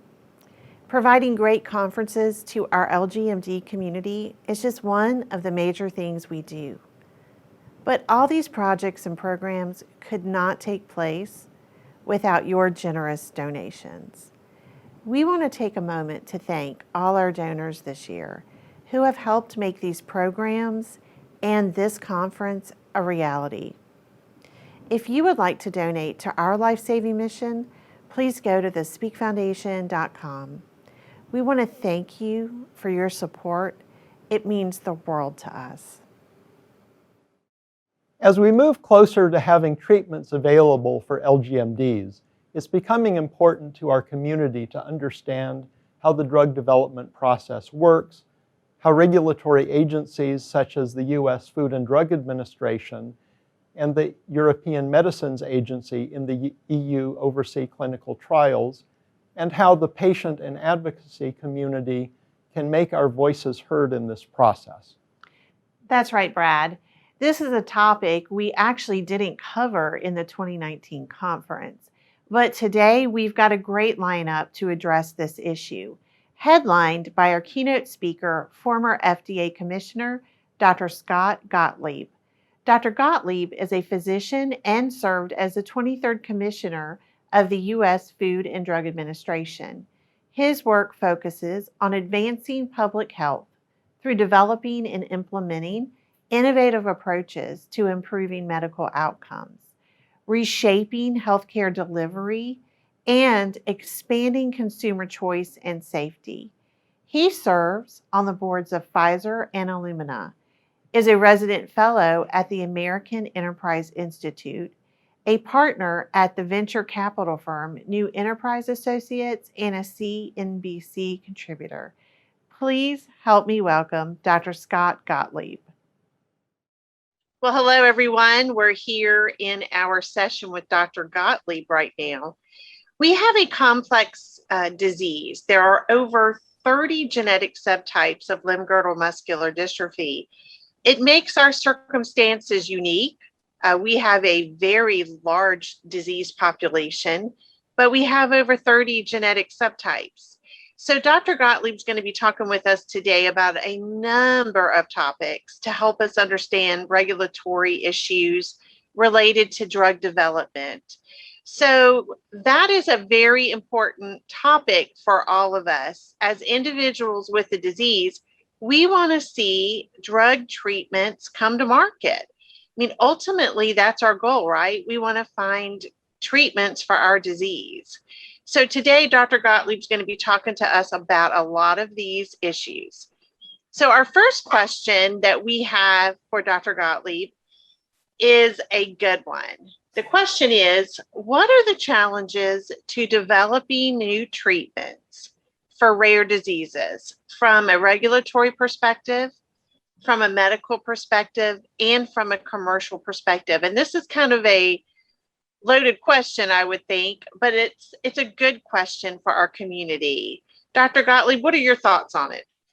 Yeah, and thanks for having me here today. I think one of the biggest challenges that I saw when I was at FDA, and one that we tried to address, was just the difficulty of running placebo-controlled trials in these kinds of settings when you have a rare disorder where it's hard to randomize people to placebo. It's hard to get people to agree to enroll in placebo arms, especially in a situation where you have a degenerative disorder where you know that morbidity is going to accrue over time and you have basically irreversible damage from the disease itself. People don't want to be on placebo arms. They want to get active treatment, especially if there's a good biologically plausible rationale for why an experimental treatment might provide benefit in these settings. And one of the things that we tried to do when I was at the agency was advance the use of natural history models and synthetic control arms in these settings. You saw the agency making wider use of synthetic control arms in oncology, but we really didn't have widespread use of that kind of a construct in the setting of rare diseases. And so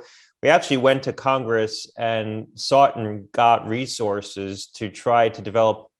At the time, the goal was to develop 20 natural history models that could be used basically as placebo constructs or as control arm constructs in clinical trials, so that you could have a situation where if you had a promising therapy, you can put patients on active therapy in the clinical trial, and instead of randomizing some cohort to a placebo arm to try to differentiate whether or not the therapy's having a treatment benefit, you can basically compare the active arm to a natural history model, basically modeling the natural history of progression of the disease and what would happen to patients in that setting. And so that was a pretty big effort by the agency. You haven't seen that kind of a regulatory construct gain widespread use yet in the setting of rare diseases, but I think there's a lot of potential there to try to advance treatments using these approaches. And again, you see the FDA doing that in the setting of oncology in particular, where you see synthetic control arms being used on a more widespread basis. I think the other big challenge is just going to be on the coverage side. And I know that we're going to talk a lot about this today, but more and more you're seeing therapies being developed with constructs that are very costly, where the cost of goods itself could be tens of thousands of dollars and even hundreds of thousands of dollars in certain settings. So setting aside just the return on investment, just the sheer cost of goods of these products, of manufacturing these products, can be tens of thousands of dollars. And we certainly saw that with gene therapies being used in the oncology setting. I think that those costs of goods are going to come down. I think that we're seeing a lot of different modalities entering this space that's going to make it more economical to develop some of these gene therapy constructs and some of these more targeted treatments. But insofar as those technologies aren't available right now, and some of these can be very costly, I think trying to get the coverage in place is going to be very important. And you're seeing more and more people call into question some of the efforts that the FDA has been undertaking to try to accelerate treatments to the market in some of these unmet medical needs, saying that the agency should be holding manufacturers to higher standards, requiring more data, more of a demonstration of effectiveness, not just safety, but of effectiveness in some of these settings. And I think some of that, at least, is born of a view that these products come to market are very costly. And so, manufacturers should be held to a higher standard in terms of what they need to demonstrate to get these products to the market. And so I think solving some of the reimbursement challenges is going to take some of the pressure off of the regulatory process, so that regulators can take some of these more innovative approaches to trying to get these treatments to patients in a timelier fashion. Oh, what a great answer. I mean, wow, you said so much there. I want to follow up with a couple of things. You said something about natural history studies. In our community, because there are multiple rare diseases, some of them have never had natural history studies. Some of the subtypes of limb-girdle muscular dystrophy have. There's a reluctance in our community to actually enroll in natural history studies. It seems like a waste of time to some patients. What will it gain? Because I won't get a treatment. You mentioned something I think that's very critical for our community to hear, and that is how some of these natural history studies are becoming lead-in studies to potential treatments down that pipeline. Talk a minute about that for us. No, that's exactly right. And I think you're right. Historically, there hasn't been a lot of investment in developing natural history, doing natural history studies and developing natural history models in these settings. But, we shouldn't, for certain things, we shouldn't have to randomize patients to placebo in some of these diseases. We understand how patients who are not given an active therapy are going to do over time. We understand the degenerative effects of some of these diseases. And I know that there's a lot of heterogeneity in some of these diseases, particularly Duchenne's, where you have, variable penetrance of genetic disorders, and you have some heterogeneity in terms of how patients experience the disease, how rapidly they decline. But we've have enough experience overall in many of these diseases that we should be able to model, what happens to an untreated patient over the course of 2 to 5 years and not have to randomize patients to placebo in these settings. I think it's important that we develop these models. I think it's important that, people enroll in these kinds of data collection schemes to try to develop these models, because I do think that this is going to be how we accelerate some of these products to the market, trying to come up with clinical trial constructs where you basically have just an active arm and you can randomize it against a natural history model that basically, obviously models the effects of the disease in an untreated patient. Wow. I think what you just said is so important. I hope everyone understands what he is talking about. But basically, in many clinical trials, patients are often randomized. And so you may be in the group that doesn't get the treatment. And what he is trying to share with everyone is the natural history study model could make it so that everyone would receive the treatment down the road, but it would be compared against the natural history data. So that data is extremely important for people who don't feel that it is. He is just saying, coming out of the FDA from 2019, that is something that is actually very valuable. Remember, a lot of times, just to sort of accentuate the point, thank you for breaking that down. But a lot of times there's clinical circumstances where we randomize patients to placebo, not because we don't know how an untreated patient is going to do, but you want to be able to discern subtle side effects. And the only way to tease that out, to try to discern whether or not administering a drug over a prolonged period of time is causing some event that occurs naturally in a population to occur at a higher rate, is to compare a treatment arm to placebo. So let me just give you an example, of like a hypertension pill, let's say, and there's been some, recent history in the last 5 years where there's been drugs put in clinical development for the treatment of blood pressure that were shown to increase the incidence of heart attacks at a very low level. But you were able to discern that by comparing a treatment arm for a new drug to treat hypertension to a placebo arm. And you were able to see a slightly increased rate of certain bad cardiovascular outcomes in the treatment arm compared to placebo by randomizing a lot of patients. There was also a cholesterol lowering drug about 6 years ago where a similar thing was found when a lot of patients were put on a drug.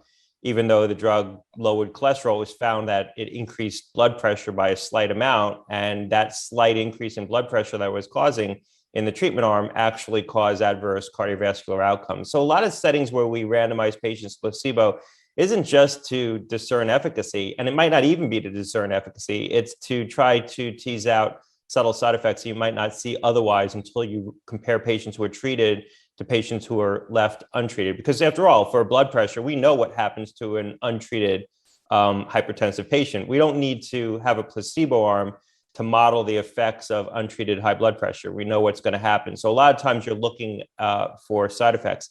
In the setting of some of these rare diseases where the really paramount question is whether or not it works, and the side effect profile can be reasonably discerned, and you're willing to take more risk of some near-term side effects to try to get some long-term benefit or arrest a disease process.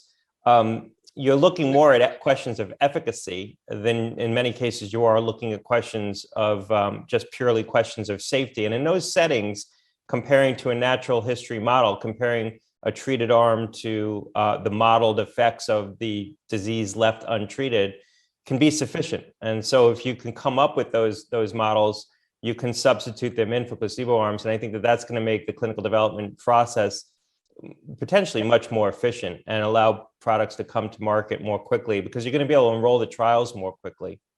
Yeah. What a great response. Wow. I know Brad.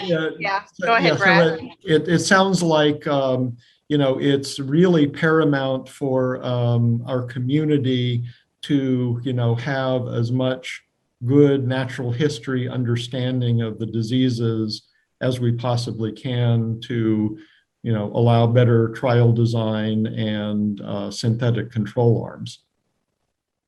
Yeah, that exactly. And there was an effort, we went and sought specific resources to do this. And there was an effort underway, and it still is underway. I haven't checked in on the recent progress of that, but I think that that's someplace for the community to try to focus some effort in trying to help the agency advance those, those programs, because we specifically sought resources back in 2018 and then again in 2019 and received them from Congress specifically for this purpose.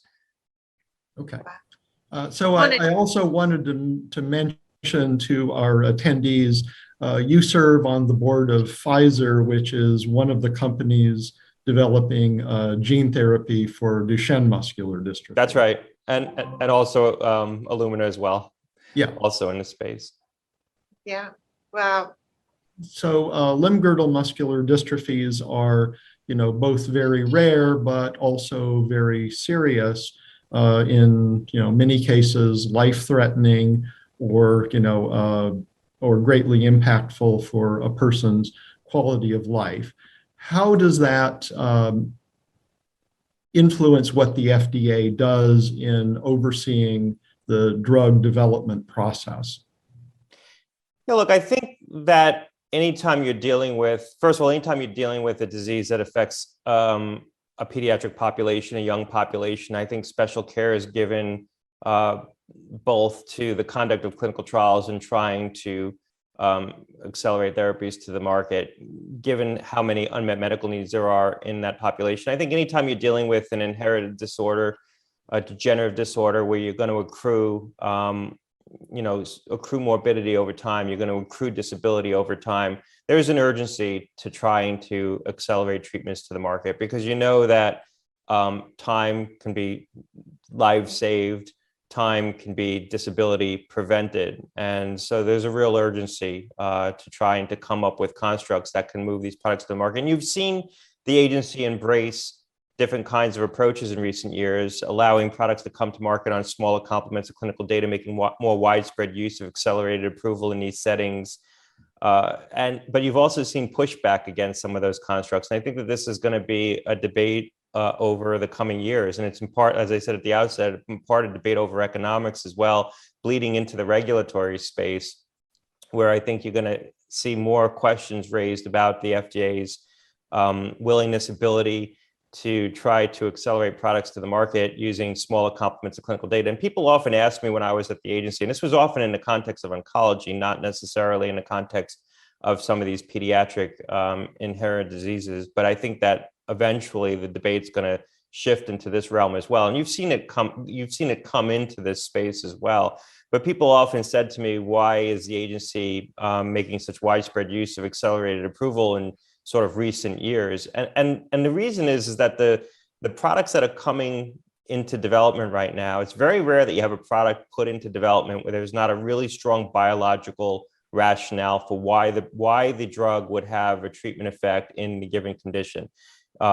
It's very hard actually to advance a product and to fund a product if you don't have a strong biological rationale. If there's not a plausible sort of scientific theory on why it would have a treatment effect. That's very different than 20 years ago when drugs were put into development based on, observation that they had a treatment effect without really understanding what the biological rationale for why a product would have an observable effect.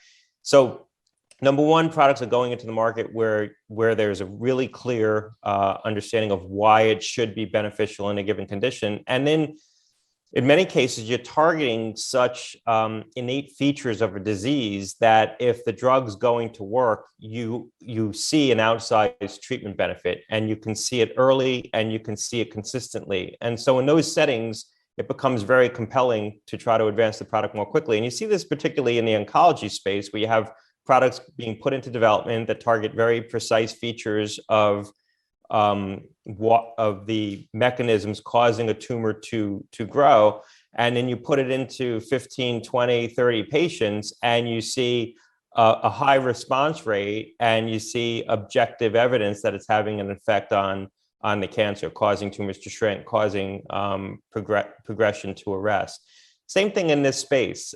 You're seeing more and more treatments being advanced that address underlying mechanisms of these diseases, the genetic features of these diseases, and you can observe a treatment effect sometimes in a very small series of patients. And so when you see the agency being willing to advance a product to the market on the basis of 15, 30, 45 patients, that might look like a small clinical trial relative to what expectations were 20, 30 years ago for very large, placebo-controlled clinical trials. But 20, 30 years ago, we were putting products into development where we really didn't understand the biological rationale for why the product should have a given treatment effect. And the treatment effects that you were observing was subtle. So it took more patients in a clinical trial to try to tease them out. Now you're seeing treatment effects that are more dramatic, and you have a very strong biological rationale for why a drug should have a given effect on a disease. And that's a very different construct. And so we're in a sort of different age of drug development in many of these settings, which is what I think is driving some of these regulatory improvements, some of these regulatory efficiencies. And so I think sometimes the folks who are critical of some of the steps the agency's taken in recent years, and I was obviously on the receiving end of some of that criticism and defending the agency's policy decisions in these spaces, I think sometimes people lose sight of all the changes that have been taking place in science that's really enabling this regulatory change that we've been seeing in recent years. Okay, you mentioned having a biological reason to think that the therapy would have an effect. So, like one example for a gene transfer therapy, say for DMD, if you're unable to produce the dystrophin protein, right, would and this is also true of several subtypes of LGMD, would protein production of the missing protein, can you comment on that as a possible surrogate, for a clinically observable functional effect? Yeah, I mean, for an accelerated approval, yes, you've seen the agency use protein production as surrogates in certain settings for accelerated approval, where there was a reasonable likelihood to predict that the effect on the surrogate, in this case, the ability to transfer a gene that's going to restore production of a protein that's missing in a certain disease, is likely to produce a clinical benefit. And that's basically the sort of statutory language for granting accelerated approval.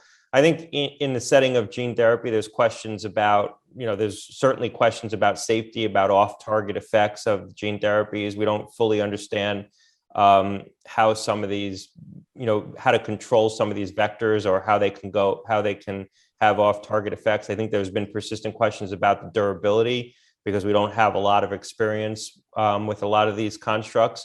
But in terms of evaluating the efficacy, I think you've seen in certain settings the agency use things like protein production as surrogates for gauging a treatment effect. Looking at, for example, hemophilia, there was a lot of debate and discussion about whether factor production was going to be able to be used as a surrogate endpoint, rather than looking at bleeding rates in patients who are suffering from hemophilia disorder that causes patients to bleed because they're missing some specific clotting factors in their blood. Ultimately, it looks like the agency is requiring demonstration of a reduction in bleeding events in those patients rather than just factor production alone. But that was in part, I believe, and this is based on what I've observed from the outside, that there was questions about the durability of the response from that treatment. But there was, and when I was there, we put out guidance documents specifically addressing this, that if you can demonstrate that you have an effect on factor production, that you restore normal levels of some of these clotting factors in the setting of hemophilia, could that be the basis of an accelerated approval? And some of these gene therapy constructs appeared to restore factor production to normal levels. So they took a patient who was deficient, who had the genetic disorder, had hemophilia, and basically restored them to normal levels of factor production. So the agency, expressed a willingness to look at the surrogate in that case, factor production. The same thing would be operative here in the setting of a protein that's missing in an inherited disorder. And if you can restore normal levels or even more functional levels of that protein, I think that reasonably could be a surrogate in these settings. Okay. So you mentioned accelerated approval, which is one of, I believe, 5 different expedited programs that the FDA has in place. So some of the others are fast track designation, breakthrough therapy, regenerative medicine, advanced therapies, and priority review. I wondered if you could just go over a little bit of how those might apply to LGMDs or. Yeah, a lot of those designations you talked about deal with how the agency handles the application, the level of touch that the agency applies to the application, how engaged it's going to be on the review process, and in the time frame in which it commits to reviewing the application and how it reviews the application, whether or not it will accept, for example, a rolling submission where data can continue to accrue on a regular basis, on sort of a continuous basis. I think the really operative one is accelerated approval, which gives the agency the authority to approve a drug on the basis of demonstrating a benefit against a surrogate marker like protein production, the example that you gave, rather than proving that it improves function, that the drug itself or the gene therapy construct, whatever the modality is, will actually improve function. Being able to show that it improves some kind of interim measure that could be reasonably likely to predict that the drug's going to have an effect on long-term function. Because after all, if you're going to wait for demonstration of benefit, again, in something like a 6-minute walk test or something, some other measure of function, that could take a long time because you actually have to follow patients long enough to measure a decline in their function to be able to show that there's a decline in the function of patients who are left untreated relative to the patients who are treated. And a lot of these diseases, they're slowly progressive. Measuring that decline in function could take many years. And then, frankly, once you measure it, it's in many cases irreversible. And so you've allowed patients to have their disease progress in a way that's going to leave them with permanent disability, which, there's something that is deeply uncomfortable about that, having a clinical trial where what you're trying to measure is the accrual of a disability. And so, allowing approval on the basis of something that's likely to predict an improvement in function, I think can allow much more rapid development and, is much more ethically comfortable in the setting, especially of a pediatric disease, where there's a progressive loss of function. The other piece of this, actually, and it's worth mentioning in terms of where you can seek a lot of regulatory improvement and efficiencies. I talked a lot about the natural history models. It's also in tools that measure function. So, we still in many cases use, functional tests like a walk test, which are very imprecise. First of all, they're not sensitive. In order to actually be able to discern a decline in function on something like that, the disability has to be more substantial. They're not going to be very sensitive to detecting small declines in function. So you're waiting for more measurable declines in function in those settings, which of itself is unsettling. And they're also highly variable. If you're randomizing kids in a clinical trial and measuring them on a walk test, a child has, a bad day, is a little bit more lethargic on a given day, isn't as motivated, and you can have an aberrant sort of reading on one of those, and it creates variability. And inevitably, they have to travel to the test center. Exactly. So they're all, tired and not in their normal environment, and yeah. And the corollary to that is that we have tools that you could develop. We have technologies that could be developed for the purposes of measuring physical function and trying to discern small declines in function. I mean, you can envision something in the near future where a kid would wear an Apple Watch and you'd be able to actually measure, their function on a continuous basis in a much more sensitive way, pick up small declines in function as opposed to this episodic measurement of their ability to walk on a treadmill. So I think making investments also in some of these biophysical tools that could help be, outcomes measures in these settings is going to be very important also for advancing some of these treatments. And what the regulators will say is, well, those tools haven't been validated for those purposes, and that's true. But in the same kinds of constructs where you're developing natural history models, you could also be validating some of these kinds of approaches to measuring function. Yeah, boy, I could hear this. I could listen all day to this. This is wonderful. All right. What can patients or advocacy organizations do to speed development of treatments for their diseases? Yeah, I mean, I think it's the things we're talking about, trying to make these investments in some of the new constructs and tools that can help accelerate development. The community that's been pretty good at this, I mean, the rare disease community has been very good as well, but the oncology community has been particularly active in developing, for example, synthetic control arms in rare cancers. And so I would look at some of the things that have been done in that space as sort of models for how a patient community can self-organize to try to create tools and opportunities to accelerate development of new treatments. Okay. Do you feel like things like PFDDs, patient-focused drug development meetings, do you think that brings a lot of value into the conversation with the FDA?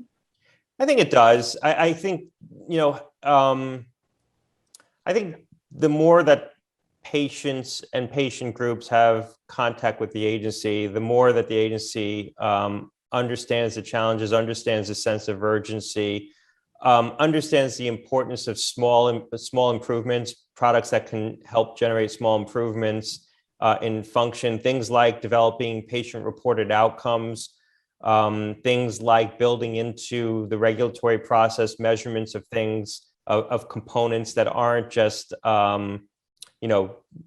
sort of things like a 6-minute walk test, but measurements of, the activities of daily living, where that might not be an endpoint in a clinical trial, but might be something that's very meaningful to patients and families in terms of their ability to function, and might be, again, a more sensitive parameter that could be measured more easily than something like, the ability to walk a certain distance in a certain length of time. So I think the patient meetings that I've seen and where I've seen some of these patient-focused drug development efforts be targeted is in things like development of patient-reported outcomes, constructs, secondary endpoints in clinical trials that are measuring things that are experienced by patients, important to patients and families. And I think that that's where some of the constructive focus can be.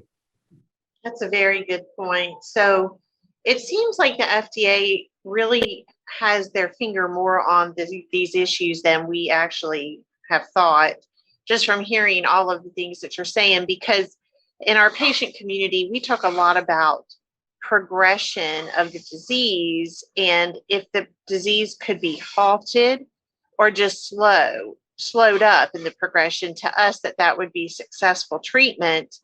Whereas a lot of times we feel like the emphasis is on restoration of the walking or restoration of the functional abilities. And for a lot of the muscular dystrophies, once the damage has been done, it's very unlikely that you're going to be able to restore. Now, that doesn't mean that in the future therapies won't be developed that you can do that. But right now, it seems like a lot of these new treatments could slow the progression down. And if it's caught early enough, it might be as if the person never had the disease really, or very minimal side effects of it. So, for us, we are really conscious of making sure that we talk about how the progression to us, like if you could just slow the progression up, to us that would be so successful. That to us feels like we've succeeded. And a lot of times we feel like that just falls on deaf ears sometimes. Do you find that the FDA, for example, do they acknowledge that with patients, that that's like such an important thing for them? Yeah, I mean, in these settings, the discussions that I had when I was at the agency, a lot of the treatments were focused on arresting or slowing the progression of the disease. I don't remember many constructs where in these settings you were going to be able to significantly restore function. So I think that the agency oftentimes was looking at treatments that would slow progression of the disease or arrest the disease process. And to the extent that diagnosis is happening earlier and earlier in these settings, doctors are getting better at diagnosing these diseases early. We're using sequencing. I'm obviously on the board of Illumina. We're using sequencing more readily in pediatric settings where you can make earlier diagnosis of some of these inherited diseases. There's going to be more opportunities to intervene earlier, even before the disease process has really set in, or the disease process is set in a way that you're starting to see some of the long-term morbidity accrue. Now, the challenge there is that if you're doing clinical trials the old-fashioned way, where you're randomizing patients to placebo and you're trying to measure a functional endpoint, you've got to wait until patients actually progress to measure whether or not the new treatment is having a beneficial effect. And that's why it's so important to look at some of these constructs where you have these intermediate measures that you could, have a reasonable confidence or likely to predict that the drug's going to have a treatment effect, and have the confidence and the support to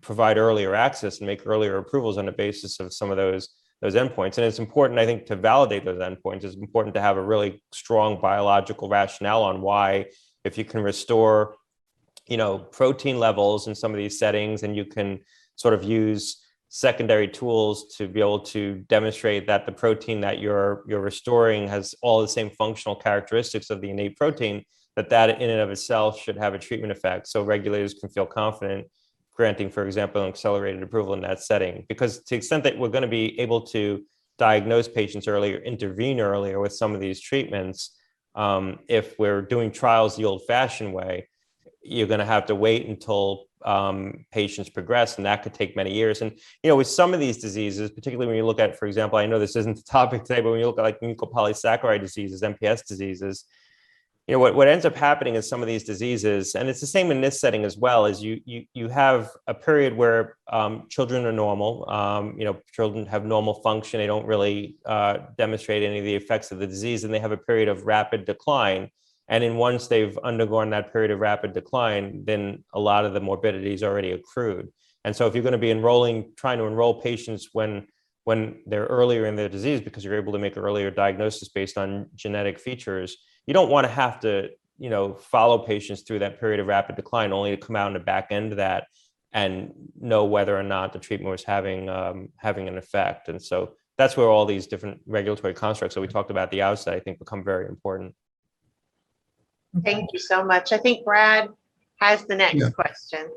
Okay. So during your tenure as commissioner, Dr. Gottlieb, the FDA released a lot of guidance on sort of new technologies, gene and cell therapies, gene editing, that was really regarded in the biotech world and pharma world as, very groundbreaking. And these are obviously things that are of great interest to our community, given the nature of our diseases. I'm wondering if you can just give a little bit of sort of behind the scenes insight into sort of your motivations in, putting that guidance out there, and sort of what your view of these new technologies and, both the opportunities and challenges. Yeah, I mean, this was a big focus of policymaking because it was an enormous area of opportunity. I think that we're entering a realm where we're going to be able to cure diseases with some of these constructs. And it's still early days. I mean, the approaches that we're using right now, it's still sort of the early innings of this technology. I liken it back to the late 1990s when monoclonal antibodies first became a therapeutic option. If you remember, the first antibody-based drugs were chimeric, meaning they were based on mouse constructs. So they were partly human, partly mouse antibodies, and they didn't work real well because they had mouse components in them, so patients would get an immune reaction. Rituxan really was one of the first highly successful, highly effective antibody drugs. If you had said to me back in 2002, and I was at the agency working as a senior advisor to Mark McClellan at the time, if you had said to me that one day we'll be using antibody drugs to treat cholesterol, I would have thought that you were crazy because, these drugs were exorbitantly expensive. They weren't that safe. They didn't work quite that well. But then we had a lot of innovation on the product side of these drugs, on the ability to actually craft antibodies that were more and more humanized. And then we finally were able to develop fully human antibody drugs with Abgenix and Metarex, which had these mice that had fully human immune systems and could produce antibodies that were fully human. And all of a sudden, the drugs became much safer, much more effective. And now they're basically a backbone of therapy, across the continuum, even in routine primary care disorders. I think the same thing's going to happen on the gene therapy side. I think that we're in early days. Our ability to deliver these gene therapy constructs still isn't highly effective.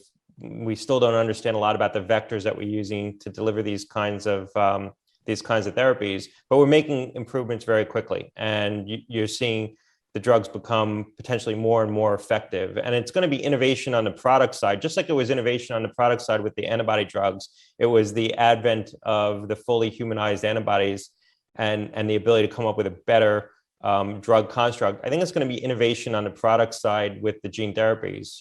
It's not going to be coming up with the gene therapy construct itself. It's going to be coming up with the vectors that can effectively deliver them to the target tissue and make sure they integrate the right way, make sure you're not going to have off-target effects, and control the process much better. And if you look at the pipeline, there's a lot of innovation coming forward. And so I think you're going to see a period of really rapid acceleration in technology and in the ability to deliver a treatment effect with some of these modalities. And we saw that when I was at the agency. I think there was a palpable sense that this was a tremendous area of new opportunity. And that's why there was a real focus on policymaking here and trying to come up with a regulatory framework that would help sort of lay out the rules of the road, bring more clarity to product developers, more certainty, and also open up pathways to try to get some of these treatments to patients more quickly through the use of accelerated approval in certain clinical settings. And we specifically mapped out different clinical areas where we thought we could make more widespread use of accelerated approval,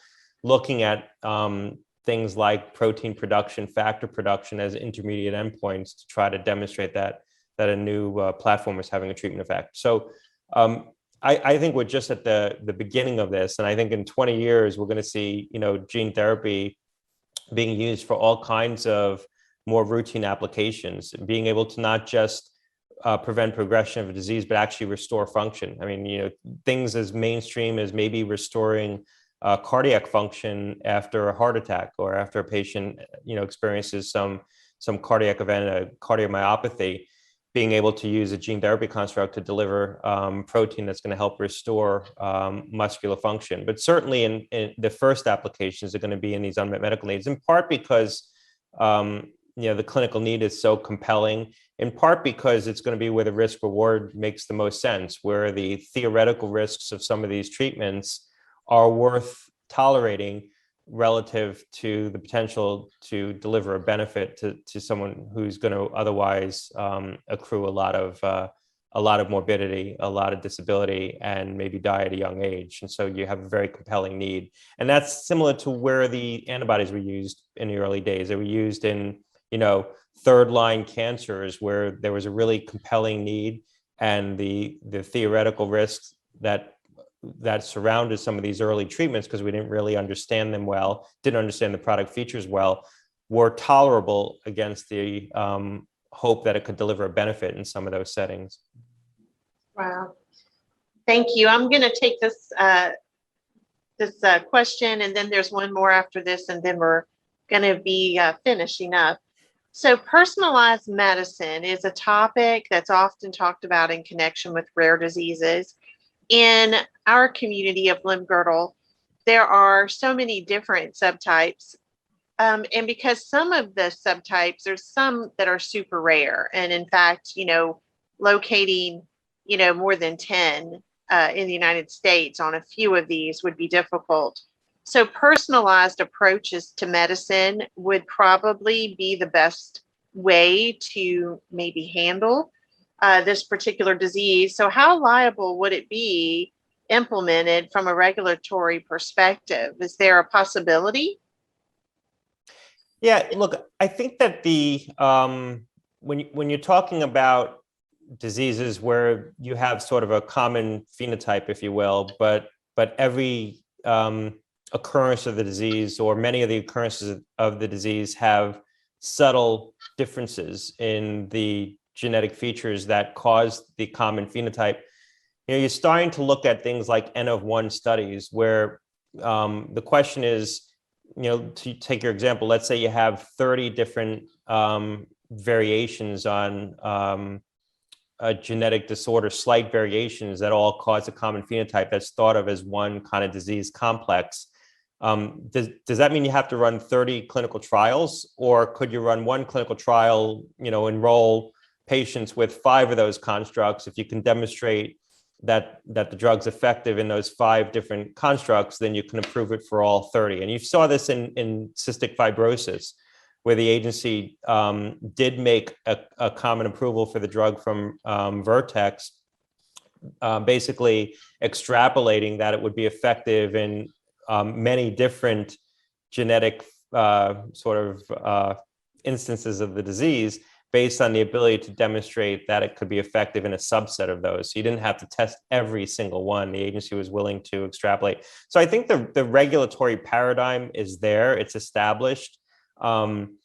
It's partly dependent upon showing the similarity between the different sort of genetic occurrences and the common phenotype, and it's partly on having that strong biological rationale why whatever the drug or the gene therapy construct that you're using to intervene in the disease, why it would be applicable across the full range of genetic features. And so, you'd want to be able to show in these settings that you're sort of intervening on something that's upstream, if you will, from the genetic variation. And you see this with some of these drugs, like the small interfering mRNA drugs, where you're trying to sort of suppress or upregulate production of a protein in some of these diseases, but each one is slightly different. You have sort of a common drug construct, but you need to introduce some variability from patient to patient to patient, because each patient has a slightly different genetic construct for the disease. And the agency's shown a willingness to do these N of 1 studies where you can sort of string together a sort of defined number of patients, and if you can demonstrate that the basic construct works, they're willing to extrapolate to the full spectrum of genetic diversity. So I think that the paradigm is there, especially for these super rare diseases, because in some cases, these approaches look really promising, and the only way we're going to be able to get these treatments to patients is by being willing to extrapolate, because you're not going to be able to do N of 1 studies. You're not going to be able to do studies, to your point, to get all 30 or 50 or even sometimes more than that different genetic variations of the disease into one study. That's great. That's a great answer. I think Brad has our last question. Okay, so Dr. Gottlieb, you mentioned the issue of access to treatments earlier in our conversation. That's a question that's on the minds of a lot of our community as we're moving towards therapies. And one sort of recent example that I saw in a workshop that was recently held by the NIH is that for spinal muscular atrophy gene therapy, just about all of the payers have decided to only approve it for a much narrower range of patients than what the FDA approved it for. So, that's kind of, what are some of the issues on that, and sort of what are your thoughts about maybe, how we can get over this hurdle? Yeah, I think this is going to be one of the most compelling issues going forward, because you have, and we saw this with Kymriah, the CAR T therapy for the treatment of a rare pediatric blood cancer. You have situations that are going to emerge, and this was a situation in Kymriah, where you basically have a drug that can produce such a dramatic effect that time to treatment, can determine your outcome. And if you have a drug for a pediatric disease, an inherited disorder where patients are going to accrue disability, and the disability is going to be irreversible, if you're in an insurance scheme that affords, ready access to that treatment, versus if you're in an insurance scheme where it takes 6 months or 12 months to get that drug on formulary or go through various prior authorization processes, 6 or 12 months can be the difference between having relatively preserved function and having a progressive decline in function that leaves you with permanent disability. So the ability not just to get access, but to get timely access can be very important when you have a treatment that can produce a potentially dramatic effect, in a child's outcome and in a child's destiny. So I think that, the making sure the insurance schemes provide equitable access, and where we saw an equitable access with Kymriah was in some of the Medicaid programs, where the Medicaid programs eventually provided coverage, but they were much slower to provide coverage in some of the private insured schemes. And that created inequities that had long-term effects on people's lives, people's outcomes. And so that's going to be very important. I think the one construct to trying to provide for more equitable access and provide and make sure that these things get covered and patients have access to these treatments is to try to look for ways to pool the risks, so that an individual insurance plan isn't bearing the risk for some of these treatments, but insurance plans can come together and pool risk. You've seen that with some insurance companies doing that for small businesses, where small insured businesses, rather than each individual business having to self-insure for the risk that they might have a patient who might require one of these therapies that meets a certain definition, they basically pool the risk into one large pool, and the businesses all pay in a small amount to share the risk, so that if any one small business has 2 or 3 patients requiring one of these very expensive modalities, it's not an exorbitant hit to that particular business. And I think we could look at that more broadly, and this could be even a place where Congress comes in and legislates and basically provides resources to pool the risk for some of these treatments that could provide potentially curative potential to some of these pediatric diseases. I think the place where this is going to become a more operative and a more active discussion is in sickle cell disease, where you see treatments potentially coming to market in development that could potentially basically cure sickle cell disease. Right now, some of the treatments in development have side effects associated with them where they might not be put into widespread use. But as the delivery vehicles improve and as some of these constructs become less toxic, you have the potential that we could potentially cure sickle cell disease or cure other inherited blood disorders like hemophilia. And these are, not just enormous burdens on patients, but they're, enormous financial burdens as well on programs like Medicare and Medicaid. And so, you're starting to hear more discussion on Capitol Hill about, do we carve this out? Do we define a category of diseases where we know that they produce a lot of disability, a lot of patient hardship? Do we carve them out of ordinary insurance schemes and try to pool the risks societally? And I think that's a discussion we need to have. A lot of times when you bring this up, people are skeptical because they feel like it'll be a way to just sort of subsidize the high cost of drugs, and it will reduce the incentives of drug companies to try to price these things more competitively. Those are all valid concerns. If we sort of socialize the costs of these, where is the downward pressure on pricing going to come from? But I think we have to look at ways to make sure that when new treatments come along, access is equitable, access is timely, especially in settings where a treatment can arrest, a progressive process in a child where it's going to otherwise leave that child with a permanent disability.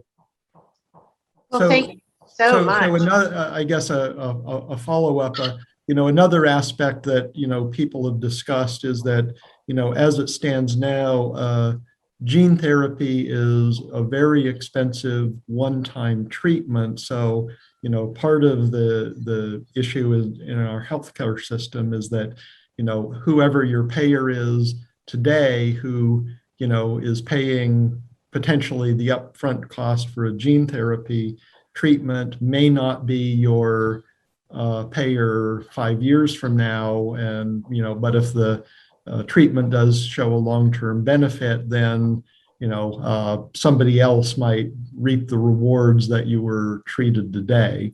And so there's, I guess, been proposals about, having,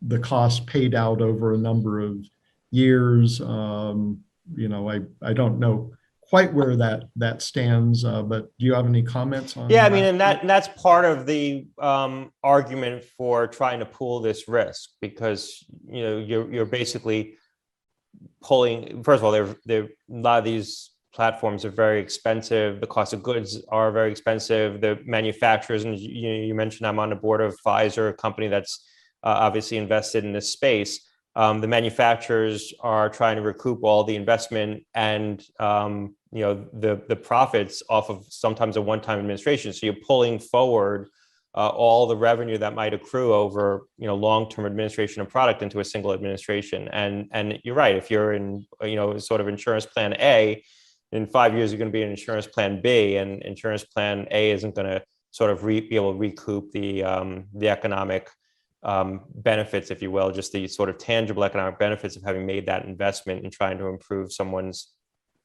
outcomes. Now, in a sort of vibrant insurance market, it equals out. You have a handful of large insurers. They're all going to probably, when they actually do their risk adjustment, they're all going to probably net out with the same pool of patients. But I think it's another argument for trying to find ways where you might be able to come together and pool some of these costs and some of these risks, particularly around pediatric diseases, inherited disorders, where we have the potential to cure some of these.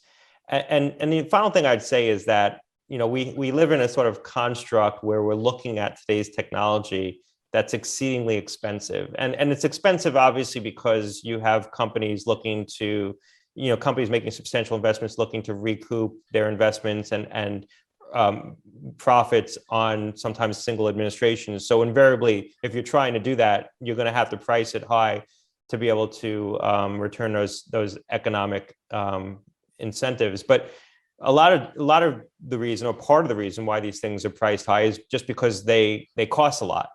I remember I mentioned Rituxan, the sort of drug that was the predecessor to Rituxan was made by a company called IDEC, which was eventually acquired. But each dose of the drug cost $50,000. This was back in like the mid-1980s. I mean, when that was, it's a lot of money today, but back then it was an exorbitant amount of money. Each dose of the drug, just to manufacture it, cost $50,000, setting aside any ability of the company to then earn a profit. Today, the cost of goods of some of these drugs, we looked at this when I was at FDA. We tried to tease out how much was just the cost of the manufacturing of the product and the delivery of the product. And it was tens of thousands of dollars. High tens of thousands of dollars in some of these cases, approaching $100,000 and sometimes exceeding it.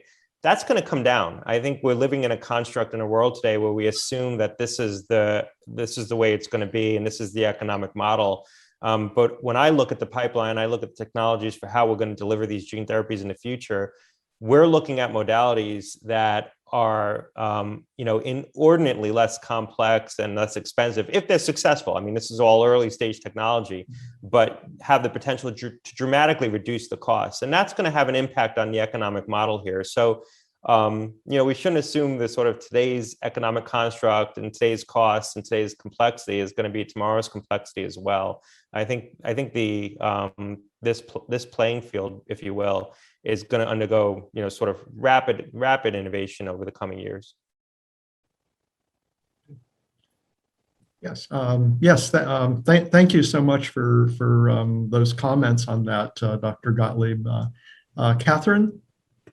Well, I just want to say thank you so much for your time, your expertise, and knowledge. We have enjoyed this interview with you tremendously. And I know that everyone in our community will be so thankful to have heard it. Well, thanks for having me. Yeah, it was great having you on. Thank you. Look forward to working with you in the future. Wonderful. Thanks. Thank you so much.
At this time, we have a presentation from James Valentine.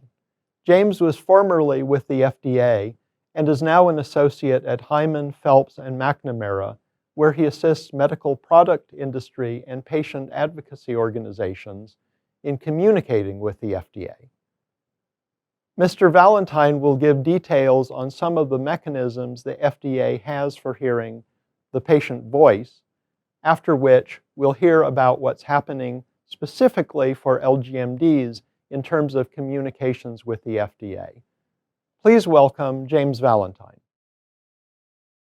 Thank you so much, Brad, and it's so great to be with everyone. Good afternoon. My name is James Valentine, and I'm going to be sharing with you a bit about patient-focused drug development and what that really means in terms of incorporating the patient voice into drug development and drug review. As you just heard about from Dr. Gottlieb, there's so many difficult issues that we face in developing drugs for rare diseases, but there's a lot of tools we have to help overcome those challenges, and really fully utilizing the expertise that patients and their direct caregivers provide is one of those really important tools. So patient-focused drug development is a term of art that was really created by the FDA back in 2012, 2013, which is really conditioned upon this notion that patients who live with the disease, of course, have a direct stake in the outcome of FDA's decisions, but also, and importantly, that they're in a unique position to contribute to the understanding of their disease. And that's really important in rare conditions like LGMD, where maybe FDA regulators and drug developers can read a little bit about the disease in the medical literature, but that really only scratches the surface of what we can really understand about how what are the different symptoms and health effects and impacts that patients experience in their daily life. How does it progress? What are the real impacts on quality of life? And that is why we do refer to patients and caregivers as experts. And patient-focused drug development, as you'll learn, is really a way for us to really tap into that expertise. So for today, I'm going to cover a few key topics that will help us in understanding PFDD and its application. I'll first kind of talk a little bit about what's the role of the patient voice. Where do your voices fit into FDA's framework? We'll talk then a little bit more specifically about the PFDD initiative as one important tool for engaging with patient stakeholders. And finally, we'll end with an example in a rare disease space. So moving into the first topic, we're going to be talking about the role of the patient voice in regulatory decisions. It's important to note that while patient-focused drug development has only really been around going on 10 years, patient engagement at FDA has been happening for much longer than that.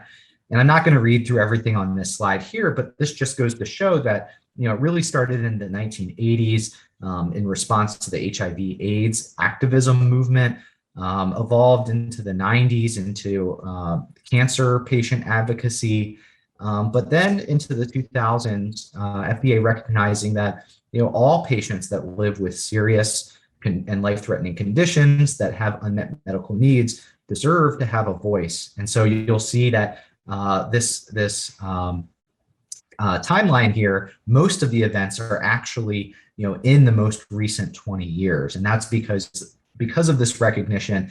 FDA has been really active trying to create new opportunities to engage with patients, with PFDD being one of those really important opportunities. But not only has this been driven by the FDA and their own internal programs and policies, but now this is embedded in the law. After over 100 years of our nation's national drug law being in effect, the patient finally, and their role in FDA's regulatory framework has made it into the law. In December 2016, Congress passed and President Obama signed into law the 21st Century Cures Act. And this made it a requirement that FDA take note of any patient experience data that it had. And patient experience data being a broad term to capture all different forms of patient input that's captured during drug development or directly by the FDA. So PFDD certainly fits into this overarching category of what is now required in the law, that whenever FDA reviews a new drug application, that they consider the voice of the patient. The way that I like to think about this, and it might make sense to all of you, is in terms of how FDA can actually engage with patients and the ways that they might engage with patients. And to me, this is really categorized into two overarching buckets. One is FDA can seek input about a specific product or maybe class of products that it's regulating. And FDA has tools for doing this. They might engage an FDA patient representative to serve as a quasi-government employee to help weigh in on individual drugs. They might convene an open public advisory committee meeting where they convene experts, including patients, to weigh in and help give them public input and make recommendations. Those are usually about specific products as FDA is considering specific benefits and risks of a drug. But there's also a way for FDA to get information from and learn from patient stakeholders in a way that they can apply to any drug that's being developed. And it might even be any drug that's being developed any point in drug development. So maybe something that's just starting to be studied in clinical trials, or maybe something that all the clinical trials are complete and now FDA is evaluating the data and trying to evaluate whether those data actually are providing or would suggest that the drug is providing meaningful benefit to patients. And so patient-focused drug development meetings, PFDD, is maybe the hallmark way for FDA to get this kind of input. It really, as we'll talk about, is a way for FDA to get this type of input in a systematic way, trying to hear from as many voices as possible. But you should know that FDA has other tools for doing this kind of work. You'll hear in your next talk that your community has actually engaged with FDA in a listening session, which is another opportunity for FDA to hear the patient voice. So there's lots of tools, and in fact, you would want to use multiple tools here because it would be impossible for anyone, including FDA regulators, to learn everything there is to know about the patient experience with the condition just from one interaction. So we'll be focusing today on those patient-focused drug development meetings. But to give you a little bit more specific information, some more context around the types of decisions FDA makes to help you understand why it is actually so important for FDA to get your input, I want to talk about the FDA approval decision first. So this is the decision that FDA makes about approving a new drug. They're evaluating all of the evidence that's been collected from non-clinical studies, clinical trials, and then they have to take all of that data and determine what are the benefits and what are the risks, and importantly, do the benefits outweigh the risks? That's their standard for deciding whether to approve a drug. And I would say that, and I think a lot of people at FDA would agree with me, that it's a scientific decision to determine what are the benefits, what are the risks, and how much certainty do we have? Data is never, perfectly clean. There's a lot to interpret, and there's a lot of assumptions that are made. And so not only are we saying what are the benefits, what are the risks, but how much confidence do we have in those findings? But once that scientific determination is made, there's still another aspect to this approval decision. Like I said, FDA has to decide whether the benefits justify the risks. And this is an inherently subjective value judgment. There's no formula FDA can plug in, into a calculator. Oh, here's the benefits of the drug. Here's the risks of it. What is ultimately, that going to mean? Should we approve it or not? Well, if there's no formula, how should FDA be calibrating its values about how much risk patients would tolerate and how important certain benefits are to make sure they give them appropriate weight? Well, that should be through the patient voice from those who ultimately are going to bear those benefits and those risks.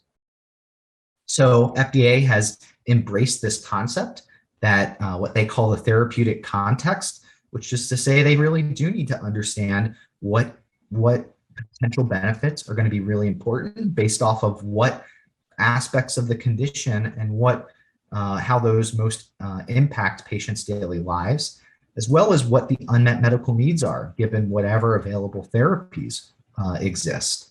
And so that then can help set that context for FDA then to weigh the benefits against the risks. And so certain questions were created, and this was actually one of the first pieces of patient-focused drug development, was to say, how can we ask patients and their direct caregivers certain questions that can help us set that therapeutic context? And one set of questions was created about what it is to live with a condition. So these are the types of questions of what, for example, symptoms that you have have the most significant impact on your life. So not just understanding the whole range of symptoms, but your actual kind of judgment on which ones are having the most significant impact. And that's going to be very different person to person. But that's okay, because when you hear many voices, it paints that broader picture. Not only understanding the direct symptoms, but also understanding what are the activities that are important that you can't do as fully or at all because of those symptoms, because of the condition. How has that changed over time? How is it different, whether it's day to day, week to week, month to month, or even over the course of years of progression? And finally, knowing that not all aspects of a condition are things you have already experienced, but maybe are things that you're worried about happening in the future, and trying to capture that. And that's this first category that helps inform FDA decision making. So you can see these are all things that you, as an individual living with LGMD or as a caregiver of a person living with the condition, can help answer. This is within your realm of expertise. Similarly, FDA created a second set of questions about approaches to treatments. And here, they're really trying to understand what are all the different things, whether it's traditional medicines, whether it's medical procedures or surgeries, physical therapy, occupational therapy, or even things you do at home like exercise or diet. How have those things helped, if they have helped? How have you noticed that they've helped? And importantly, because every treatment has some downside, what are the side effects? What are the other burdens associated with treatment? And when they understand this helps them understand what is the unmet medical need that remains. Because remember, this builds on that first category of information that they've learned about, which is what are all of the things troubling you? And if they see treatments aren't helping with those things or helping fully with those things, they can see where those gaps are.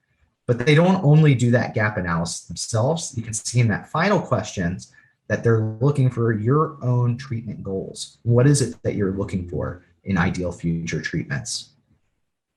So then they can take this information and while there's no exact formula, this is more qualitative instead of quantitative, they plug this into their benefit risk assessment framework. And you can see those first two bullets. Those are the analysis of the condition. That's that first set of questions. The second bullet, current treatment options. That's that second set of questions. They can learn all of that from patients and caregivers. And that allows them to then evaluate benefits and risks, as well as ways to mitigate risks within that context. So really, they set this up by design to have patient voice impact this very important benefit risk decision. But your input does not only stop there. The benefit risk decision, that's very late in the game. That's once data has been collected, studies have been run, and they're weighing benefits and risks. But don't we want to make sure too that your voices actually have an impact early in drug development? Absolutely. And so here's one example of that. Clinical outcome assessments. These are tools, things that are used to measure benefits in clinical trials. They're ways to measure how patients feel or how they function. And they can be measured in different ways. This could be a performance measure, like a 6-minute walk test, maybe some of you are familiar with, or it could be something that a clinician reports. So clinician, does a test in the clinic, does an evaluation or workup, and then they make some kind of, answer some questionnaire, for example. Or it could be observer, like a caregiver, or patient reported. So you might be asked questions yourself directly, about how you feel or how you're functioning. This doesn't include things that are, measuring how, survival or biomarkers, which might be measuring, lab values, but really measures, again, directly of how patients feel and function. And this is what's used ultimately to generate that information on treatment benefit. And so that's why this is so important to get it right. We want to make sure we're measuring things in trials that actually matter to patients. And so that input, the same set of input that I mentioned before, those sets of questions, help us in thinking through what should we measure. And once we know what we want to measure, what's the right way to go about measuring it? Do we need to measure it every day because it's so variable? Patients have told us that it changes so much from day to day that if we only look at it at one day, one snapshot in time, that might not actually be representative of looking at it every day for a whole week. And ultimately, once we've measured it, how much of a change of that, or how much of a difference compared to a control group, like a placebo control, how much of a difference is actually something that means something to a patient? And who's best to tell us that than patients themselves?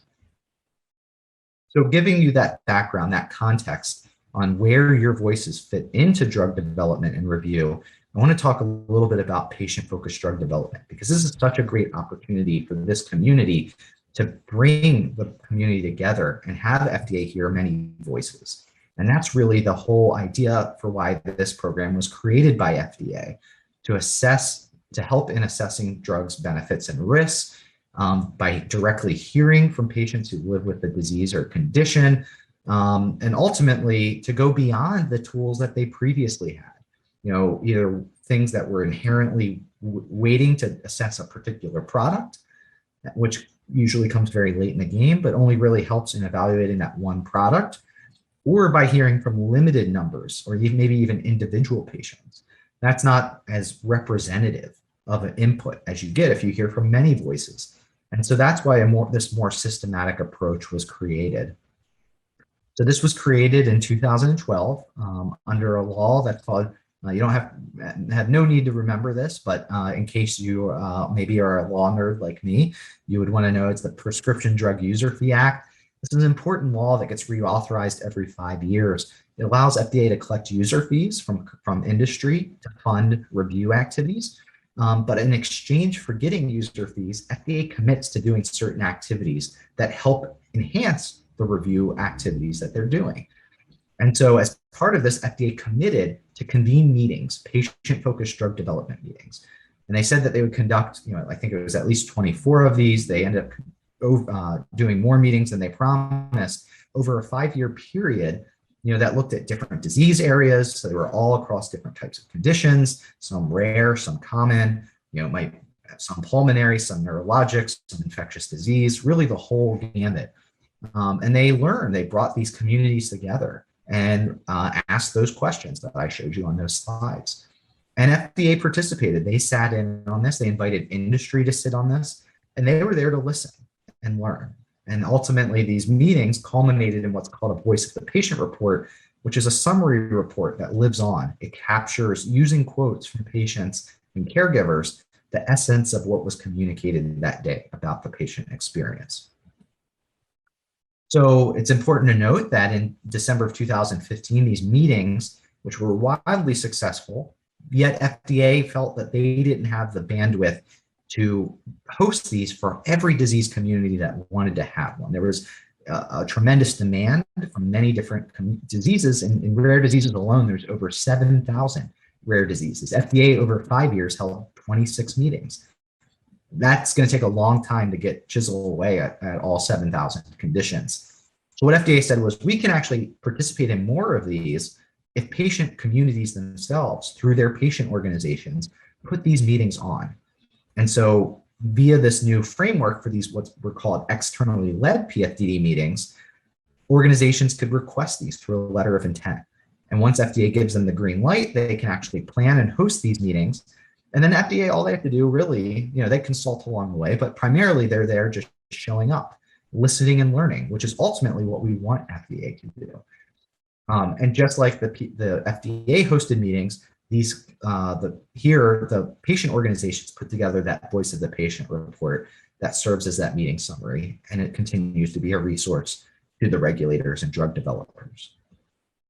So you can see here, this is really just to show you that there's been now a history, an almost doubling of the number of FDA-led meetings now have occurred in these externally led meetings, which are listed, and this is I should say, just by my count. There's no formal list online anywhere, but I track these things. And one thing that you might be interested in is that many of these meetings have been in other neurodegenerative, neuromuscular conditions. So there's a great interest at FDA in hearing, within the parts of FDA that regulate products for neurologic or neuromuscular conditions, to learn about the patient voice. They've been very eager to grant these types of meetings. So what actually does a PFDD meeting kind of look like, feel like? We'll talk about that a little bit. Here's just a breakdown of a typical agenda. You might expect welcoming remarks. You do hear from an FDA speaker who speaks to the whole community about the value and what they're hoping, the types of things they're hoping to learn from the patient community. Usually a clinical overview is provided to help set some kind of foundational understanding of what is the condition that we're even talking about, what's the biology of it, what's the prevalence of it. We don't want to expect that all of our audience members from the FDA or industry even, have that same foundational knowledge. And so this, in rare diseases, that's, it's really hard for FDA to know everything about, all of these different conditions. So we provide that to them in a brief presentation. But then we get into what is really the meat of the meeting, which is hearing from patients and caregivers through a combination of panels, individuals selected to speak and share their stories, kind of setting the stage that, for the broader audience discussion. Then this is really a live interactive meeting. This isn't something you just log into and watch for the day. No, you all as patients and caregivers, you were there to, be helping FDA understand. And so, in COVID times, we've been doing these meetings virtually. So we're having people call in and write in and answer polling questions and come on by Zoom. And so, really, we're still hearing from lots of voices, really from all over the country, even around the world. So in some ways, moving to virtual, I think it's allowed a lot more people to have an opportunity to participate. At the end of the meeting, we hear some summary remarks. Of course, that's just scratching the surface. You can't possibly summarize everything that's happened that day. and we close out talking about next steps. There, of course, are different ways to organize these meetings. That's probably neither here nor there for today's discussion, but just to know that there are unique ways to organize this into meeting structures that allow for different subgroups or subtypes to be highlighted. Because while it is important for FDA to hear from many, many different voices, sometimes drilling down a little bit more can be helpful for FDA to really appreciate, maybe some differences that exist even within a single condition. What's really important, though, is that meat of the meeting, the core. Almost all of the day is really focused on hearing from individuals living with a condition and their direct caregivers. And so, as I mentioned, for each of those two topics, which again, go back to those same questions that I presented on what it is to live with the condition, and then building on that to discuss treatment approaches. For each of those two topics, a panel of patients and caregivers speak to set that foundation, to the degree possible that 5 to 6 people can be representative of the patient community. We make an attempt to try to get a diverse range of experiences represented, but really that's just to kick us off. And then we go into that live moderated discussion, and I moderate many of these meetings myself. And so, we'll use polling questions. Every person in the audience, whether you're, remote or not, can answer just using your cell phone, just pulling up a certain web page. You answer them real time. We see the results real time, and that helps us get a lot of input.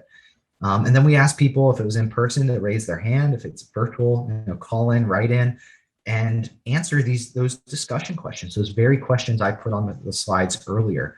We want people to help answer. We want to hear from as many voices as possible.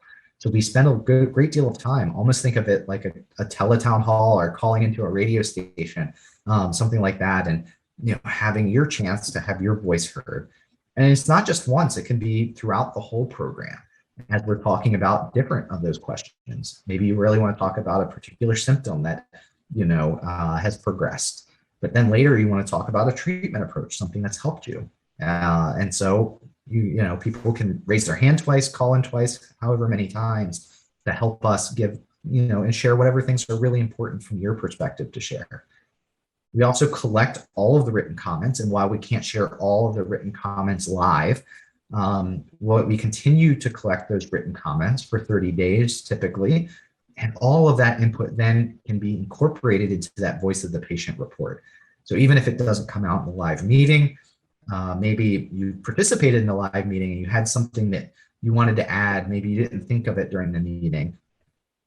Maybe you weren't able to make the live meeting and you were listening to the recording and you wanted to share something. All of that input gets incorporated into that summary report that FDA gets. And ultimately, that then helps FDA in filling out that benefit risk framework. And in fact, these voice of the patient reports include drafts of that benefit risk framework.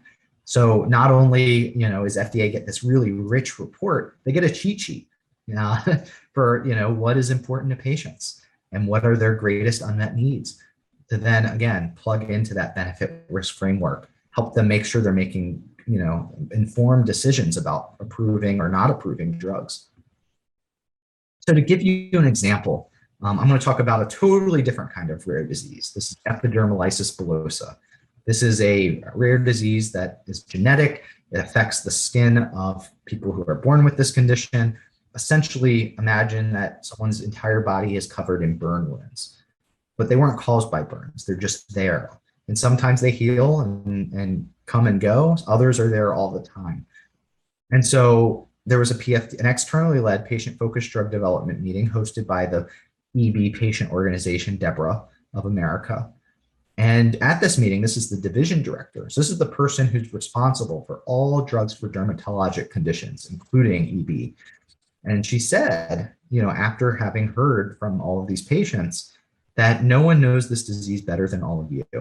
What we can do is increase the chances of the trial being able to demonstrate success if the product works. How can we change these trials? What can we do to increase the chance of success? So you can see she's really thinking, how do we translate this to make sure we're conducting trials that are going to tell us whether a drug is meaningful to a patient. And so she committed to thinking about this and taking this back to her colleagues. And FDA ultimately, this is an example of a type of document FDA puts out called a guidance document.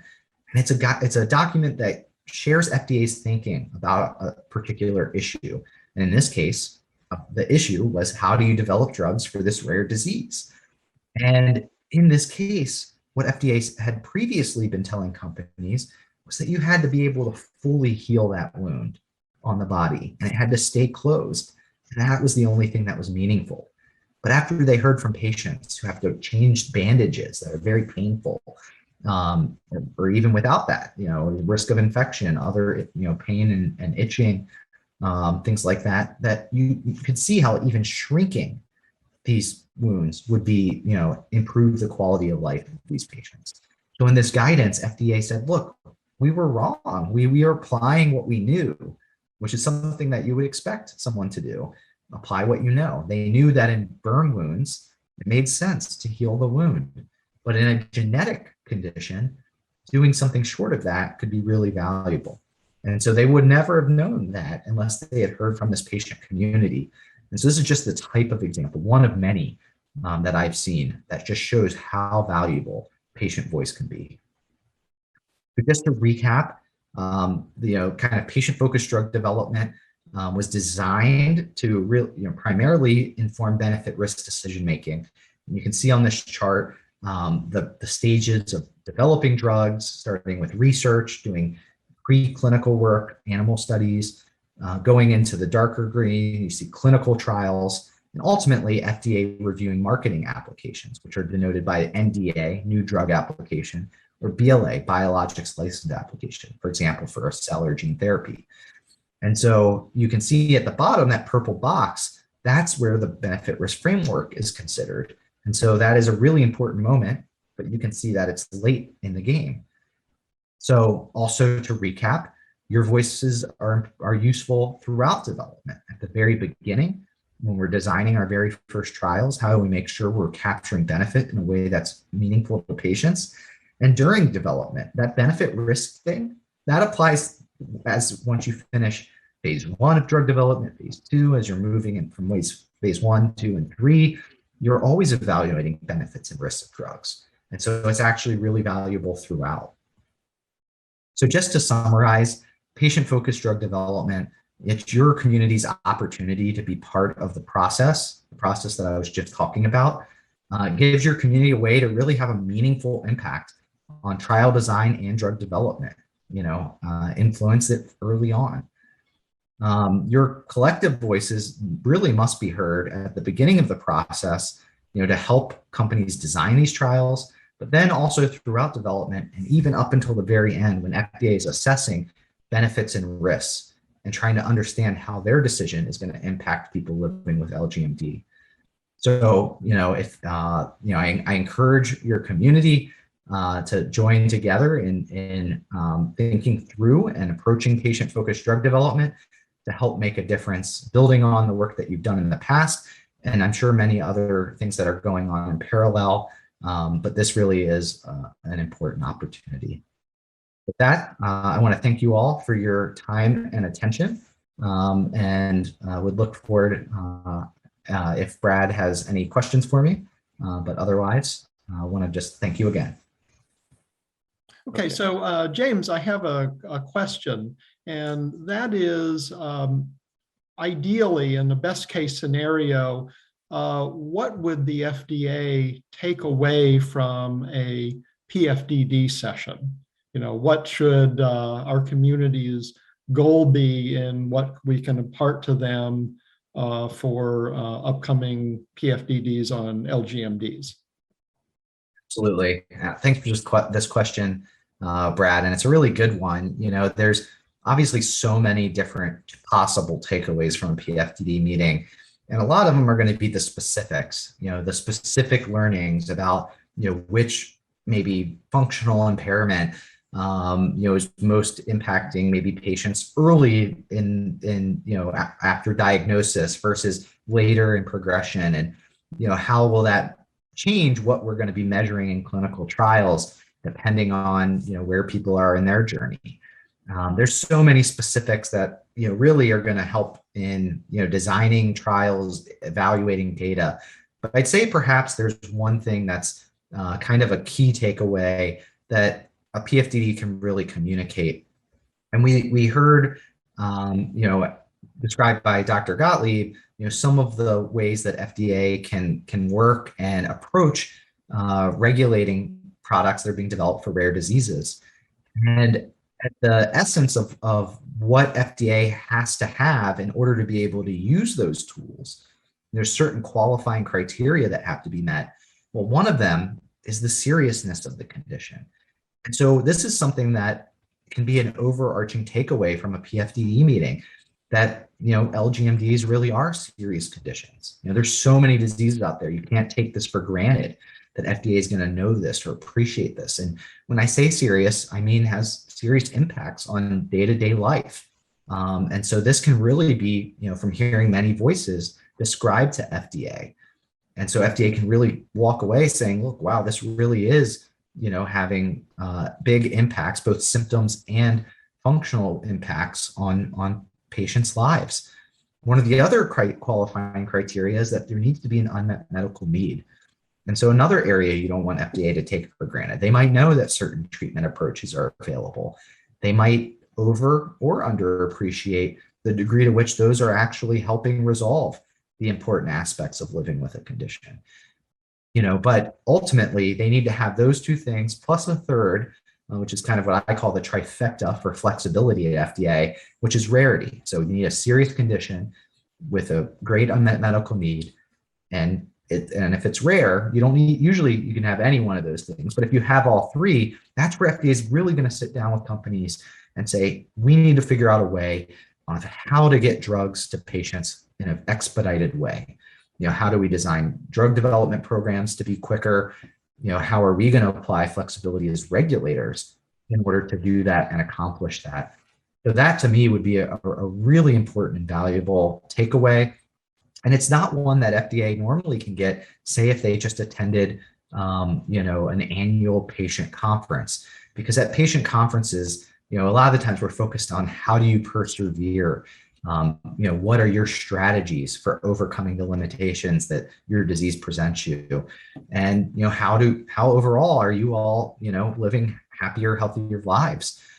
For FDA, we need to do something a little different. We have to pull back the curtain and really describe what is it really to live with LGMDs. And it's, there's a lot of the negative side of it that FDA needs to hear so they can know, they don't know what to approve in a drug for and what will be helpful to you unless they know what those drugs can help address. And so that ultimately at the end of the day is what would be the biggest takeaway, is that LGMDs are serious diseases with unmet medical needs, that FDA should be using its tools, like Dr. Gottlieb described, to help develop drugs and get drugs approved. Thank you.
Breaking news from the LGMD News Magazine and the Speak Foundation. Here is Carol Abraham. Yes, your voice can make a difference. As you may recall, October 20th, 2020 was a historic day for the Limb-Girdle community as 15 individuals and family members representing 12 LGMD subtypes told their LGMD story to the U.S. Food and Drug Administration during a patient-led listening session organized by a consortium of LGMD advocacy foundations. During this virtual event, each representative had the opportunity to share their perspective on living with LGMD and on future therapy development. This was an important interaction with the FDA as their voice can help shape drug development. Patient listening sessions are one of the many ways the patient and advocacy community can share their experiences and perspectives by talking directly with FDA staff. Another important way that the patient community can talk with the FDA staff is through a patient-focused drug development session, also referred to as a PFDD. The Patient-Focused Drug Development Initiative aims for a more systemic approach to obtain the patient perspective on specific diseases and their treatments. PFDD meetings give FDA and other key stakeholders an opportunity to hear directly from patients and their families about the impact the disease has on their lives. This input can inform FDA's decision and oversight both during drug development and evaluating potential therapies. Currently, a consortium of patient advocacy organizations are working together to organize and convene an externally led patient-focused drug development meeting on limb-girdle muscular dystrophy. The meeting will focus on patients' perspectives on LGMD and expectations for future therapies. Testimony from patients and family members will be captured in the LGMD Voice of the Patient report. The report will be submitted then to the FDA and made publicly available online. There is a great unmet need in limb-girdle muscular dystrophy with no approved therapies. As plans are finalized for a PFDD, we will have plenty of updates and details published in the LGMD News Magazine and through the Speak Foundation PFDD website, so our community can contribute to this important process. In addition, information will be shared through social media and emails in collaboration with the consortium of LGMD advocacy organizations. Remember, your voice will make a difference, and together we are stronger.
Muscle weakness is definitely challenging, but reduced mobility can also impact bone density caused by lack of weight bearing, swelling or edema in the lower extremities, and limited range of motion. These complications can further reduce a person's function beyond what's caused by the muscle weakness itself. Fortunately, these issues are manageable. In this patient-focused session, Maintaining Bone Health, Flexibility, and Function, we'll hear from 3 clinicians specializing in these areas about what patients can do to maintain function. Let's welcome Dr. Linda Lowes, Meredith James, and Dr. Philip Zeitler. Hello. Thank you for having us here today. I'm sure it was an enjoyable and informative conference. Meredith James and I are going to talk to you about physical therapy for flexibility and function and other care concerns in limb-girdle muscular dystrophy. Meredith is from Newcastle, England, and I am in Columbus, Ohio. So thank you for your time. Things we're going to try to cover today, we're going to talk a little bit about exercise, range of motion, stretching, orthotics and other kinds of braces, some mobility aids, fall management, and home aid adaptations. And Meredith and I love speaking together because we really feed off each other. So this will be an armchair chat with your 2 physical therapists. And next one. So I think what we first want to cover is that you need a good team. And sometimes that's not easy depending on your location, but it would behoove you to find a good neuromuscular team that you can see, if not every time, clinic visit on occasion, because you need a lot of pieces. You need a lot of people to get with their specialties. So if you go to a clinic and a discipline isn't available in clinic, then you have to make sure that you get a referral so that you can get all of your things covered. Because communication really is the key to knowing what everyone does. And one thing we know, so if you're not satisfied with one of your caregivers, for example, we'll use physical therapist. If you have a local physical therapist and she's telling you, you must do this or don't do that, and it doesn't seem like it fits into your life, then get a second opinion. So you want to make sure that you have a good rapport and also that the person you're working with understands you and the disease. Next one. All right, so what exactly can your physical therapist do for you? So our goal is to manage your decline with dignity and to maximize your functional independence. So everything we do is to try to make you be able to do the things you want to do in your life. So you need to be flexible. You need to exercise at some point. We'll give you some tricks on how to do things in your home. You need to be able to get in and out of places and things, and we'll try to get you to give you some tips on how to manage any pain or how to prevent pain. And sometimes physical therapists will do pulmonary things. I know Meredith, that's one of her strengths. In the US, we pawn that off mostly to a respiratory therapist. Next one. As long as someone's monitoring your lung function. So let's talk about exercise. If it were easy, we would all be thin and fit. So the first thing we have to acknowledge is it's hard to get into and to keep a good routine. So we need to find out something that you enjoy. Swimming is a fabulous exercise. If that's not something you enjoy, then that's not going to work for you. So you need to find someone who will work with you and give you an individualized prescription so that you can target either cardio or strength and something that works within your abilities. And doing something is better than doing nothing. So, there are some rules about getting cardiac endurance, and and your therapist can talk to you about how long and how high your heart rate could go. But doing something is better than sitting on the sofa. So what we're going to do is give you the opportunity to do as much as you can and then try to improve it. If you stop, you start doing it again. So just like everyone. So we don't typically recommend pushing it, going that extra mile, really trying to push yourself. And we don't recommend high weights, high resistive, and we don't recommend maximal exercise because there's some of the literature about exercise. We know that it's good for your heart, it's good for your strength, it's also good for your mental health. So we want you to do exercise, but we don't want you to do muscle damage. So what we believe based on the literature, which isn't conclusive, but that you want to do something submaximal and you want to make sure that you get your cardiac involved. And anything to add, Meredith? I think in the old days, it used to be you got a diagnosis of muscular dystrophy and you were told just rest your muscles, don't exercise, it's bad for them. And I think we've moved on a long way from there. And while the scientific literature is still being developed, there's a lot of recent studies and reviews that are demonstrating how important exercise is. And just because there's a muscle condition, that doesn't stop you following the general guidelines for populations, which is to have regular exercise for your aerobic, your cardiac and your lung well-being as well. So, but it's got to be, like Linda said, it's got to be something you like. So if swimming's not your bag, don't try and do a swimming program. Find something else that works for you. Your therapist can also help you select because you don't want to fall. And a lot of people say, well, I don't have the balance to be able to get my heart rate up walking. There's hand ergometers, there's foot ergometers, pedals that you can do. You can do a recumbent bicycle. If you like outside, you can do a stationary bicycle inside. So make sure you're working with someone who is creative. Perhaps vacuuming the floor gets your heart rate puffing. It's whatever is good for you. In college, I taught an armchair aerobics class. Everything we did was sitting in a chair. So find something in your community and work with the people to find something that really works for you. Absolutely. And I think don't expect that it's going to be, for many people, it's not going to be like going to the gym for 60 minutes lifting heavy weights 3 times a week with a personal trainer. We can be a little bit more creative than that, and little and often is better than overdoing it. And of course, clear any exercise prescriptions, particularly if your limb-girdle muscular dystrophy is a form that has a heart involvement. Clear any of your exercise prescriptions with your neuromuscular team. Yes. The other thing that can be difficult is bone density.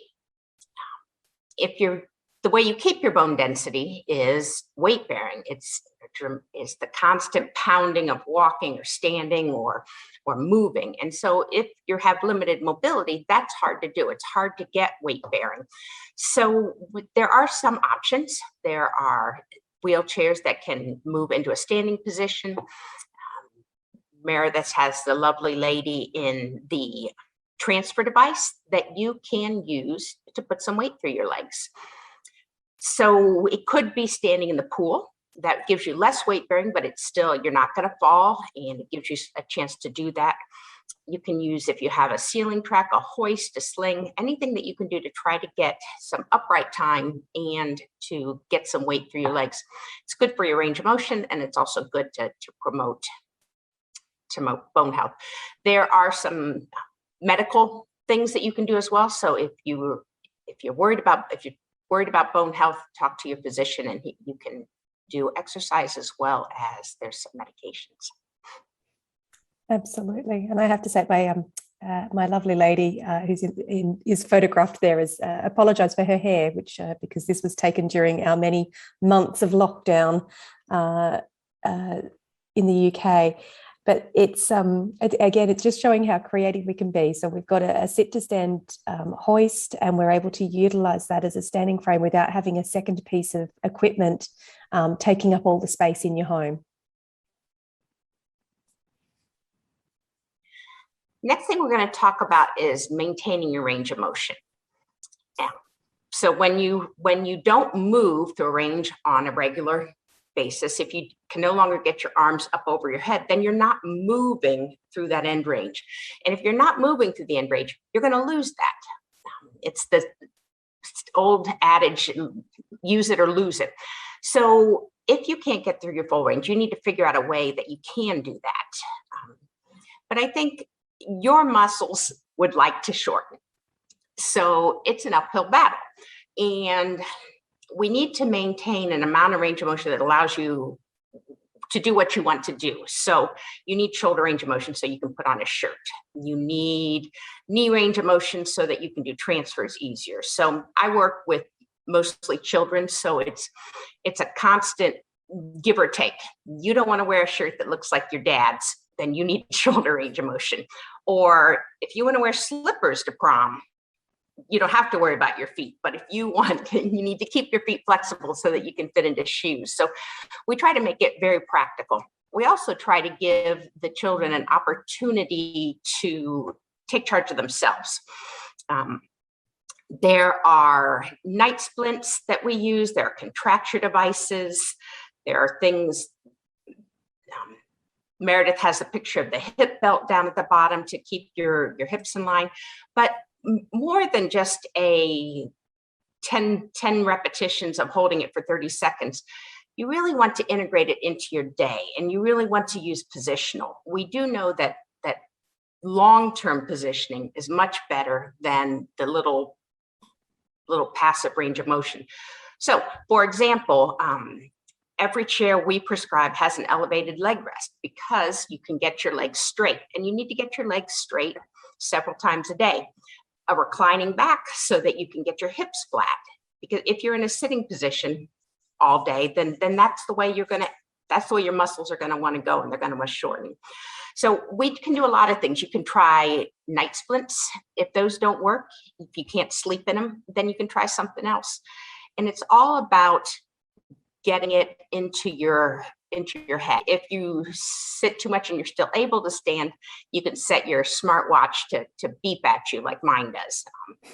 Then you can choose to ignore it or stand up like I do.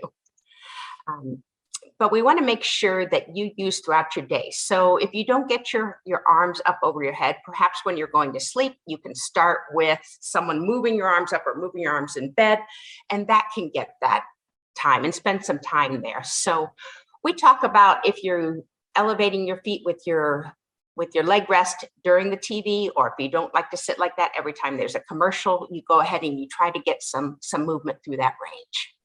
So absolutely everything Linda said. Unfortunately, in the UK currently, powered elevated leg rests aren't standard on wheelchairs, although recline is, and recline is so useful for opening up your hips and not becoming chair-shaped. In the absence of your elevated leg rests, even if you're at work having a footstool, it's not completely straightening your legs out, but it is bringing them off your foot plates to a slightly stretched position, utilising the coffee table or cushions at home, but just thinking about using every opportunity within the day so that it becomes incorporated into routine instead of being a whole list of additional demands that you think about that you haven't done when you go to bed. So we often say, the British love a cup of tea. So while the kettle's boiling, use that opportunity to do a calf stretch, or to stretch your arms out. When you're cleaning your teeth, you should be doing that a couple of times a day. So that's a good chance to multitask and do a stretch as well as cleaning your teeth. So just we don't want to feel like we ever overburden patients with saying, well, you must do your stretches and they've got to be done every day. We want you to think about your daily routine and what fits in with your life and how you can actually incorporate the positions to become part of the daily routine for you.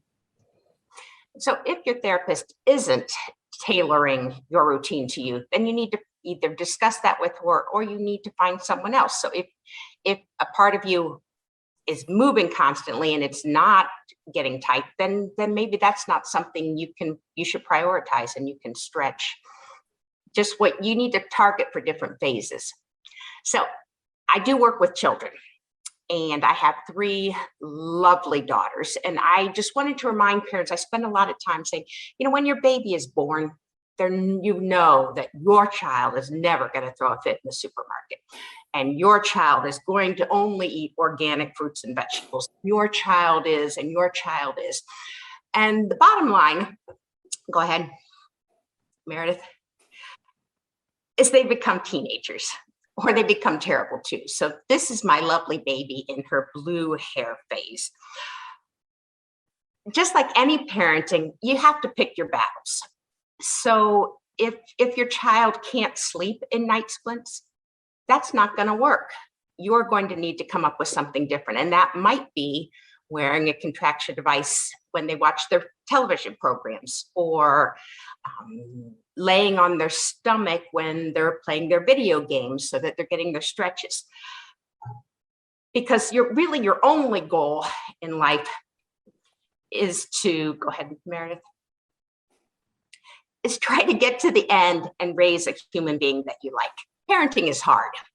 So if you're fighting about something every day and that's adding to your stress, we need to find a different way to do it, because there's a lot of things you need to fight about, and there's some that you don't. So make sure that your therapist is working with you and telling you the things that you need to do. If there's something that I know you need to do, I will tell you, you need to do this. Most things, there's a lot of ways to get to the same end goal. So I always try to say it's a guilt-free zone. You get tons of guilt just from being a parent. So try to work with you to make sure that you can take care of your other children, your spouse, yourself, and make sure that life is balanced.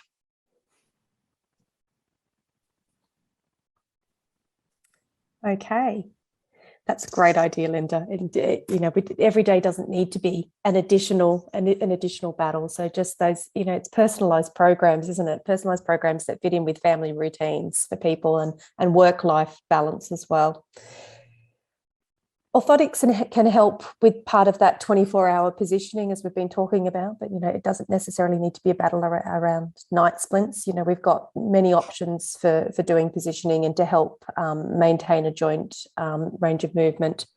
And so orthotics or devices are one of those options to be able to do that. They can help control movement. They can help prevent unwanted movement. It may reduce pain. They can help delay a contracture developing by holding the foot in a certain position or an arm in a position. We can use them for walking as well. We'll have a talk about that later. They might give you some stability. And obviously there's differing levels of complexity. So sometimes we can use something just off the shelf and try that first. And other times we need to make a device that's custom to you. I think what's really important, particularly as we are a digital generation that walk around with our faces in our phones, is that if you do have some difficulty with mobility, even if you don't necessarily feel that you need a stick or a cane yet, taking one out in public with you in public places is a really, really good way to alert people to give you a little bit more space. Everyone's so focused like this, and if you do have some difficulty with balance when you're walking, using that stick or cane can be really, really useful, or utilizing a walking pole, so more like a Nordic walking stick. And we recommend that a lot to many patients. In terms of what we can do to help with walking, there is not one size fits all with the prescription. And what you have at one stage in the disease process might not work for the rest of the disease process. So it may be that we need to change splints. We often start less is more. And while orthoses, you should see an orthotist for an orthotic prescription. As a physio, we actually run a joint clinic with our orthotists because the knowledge of how your condition affects the pattern of muscle weakness around your legs and around your feet is an important consideration to what type of splint might work. So we start with little off-the-shelf type things, possibly around the ankle, to start with, and I've just put a few photos up of some of the commonly used devices that we have. It's almost like watching a tennis player, Andy Murray, Pete Sampras, wearing some sort of ankle brace to give a bit of stability. And we've got the foot up or the boxia, which is almost like a seat belt attaching your ankle to your foot that helps lift your foot up when you're walking and not catch your toes as much. If those aren't providing enough support, we can then move to something like a carbon fiber, lightweight orthosis that gives you a bit of, it has energy recoil, it gives you a bit of energy back. So as you step your foot down onto the ground, it's going to help control how your foot goes to the floor, but it's also, as you push off, It's going to pick your foot up for you and allow you to lift your foot through to take your next step without your toes dropping down. And there's various permutations and combinations of those, and it does take working with your physio or physical therapist and the orthotist together, because what people might want to do is provide a perfect biomechanical alignment, and actually your walking is your body telling you the best way to compensate for the pattern of muscle weakness you have. And so getting rid of those compensations might mean that walking becomes really, really difficult. So we have to support the compensations by using the orthoses. I think one thing that we find is if it doesn't help, like you said, if it does not make you go faster, if it doesn't make your life easier, you're not going to use it. So if something may look biomechanically appropriate, you need to make sure that it's something that helps you, or you're not going to keep using it. The other thing that's new recently is there's a whole lot of shoe types. There's sneakers that are made for orthotics now. There's dress shoes that are made for orthotics. So Mr. Google can help you find a lot of good options, whereas before you ended up with almost oversized shoes to try to fit it in.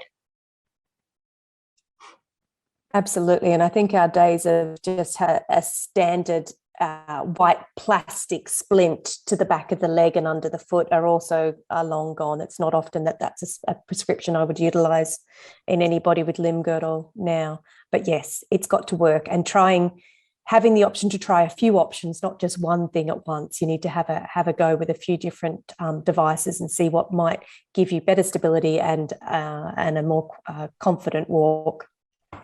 But we can't forget the upper limb, because a lot of our limb-girdle patients have got issues around the shoulder or with the hands. And so we've got options about resting or dynamic splints. So things that you wear when you want to move, or things that will restrict your movement, but perhaps allow your muscles to stretch into a good position and rest your hand. Particularly for women, there's a bit of a revolution in bras and devices that can give you some good postural support. So we've got a few of those options up there. We also utilize like a shrug or bolero type top that can, again, it's not going to correct any scapular winging. If your shoulder blade doesn't sit against your rib cage properly, it's not going to completely correct it, but it might just help lift your arm up so it's not so sore, or help hold your shoulders back. So that's something to discuss with your local team. I think if you cannot get it on yourself, that can be a limiting factor. So make sure that it's something, if you're having trouble with your fingers, perhaps some of these items won't be as practical. So the beauty is that there are a lot of things to try. Yeah, and I guess more standard things like sports kit, like lycra cycling shorts or lycra tops that might have a long zip that you can put a zip adjuster onto. So there's definitely more freely available off-the-shelf things that we can try, which brings us, I guess, nicely to edema. So we know from our clinics here and across the pond that particularly with our non-ambulant patients, that leg swelling around the calf and foot becomes a huge issue, sometimes to the point that it develops to a long-standing edema. And so it's important, once you are utilizing a wheelchair more and your feet are hanging down in the day, that you keep a check on how swollen your feet are in the mornings or by the end of the day, and if that's changing or not. We've talked about the leg elevation and how important that is as part of using the opportunity in your 24-hour days. But if you do start having issues around swelling, you do need to have a discussion with your local team. We have utilised garments, both custom garments and off-the-shelf ones, but these are really quite firm, because they have to be, that's how they work. And so you need to make sure that for you and your condition and your care team, that's something that's practical to actually put on and off. We have also utilised referrals into the lymphedema service to look at other treatment options.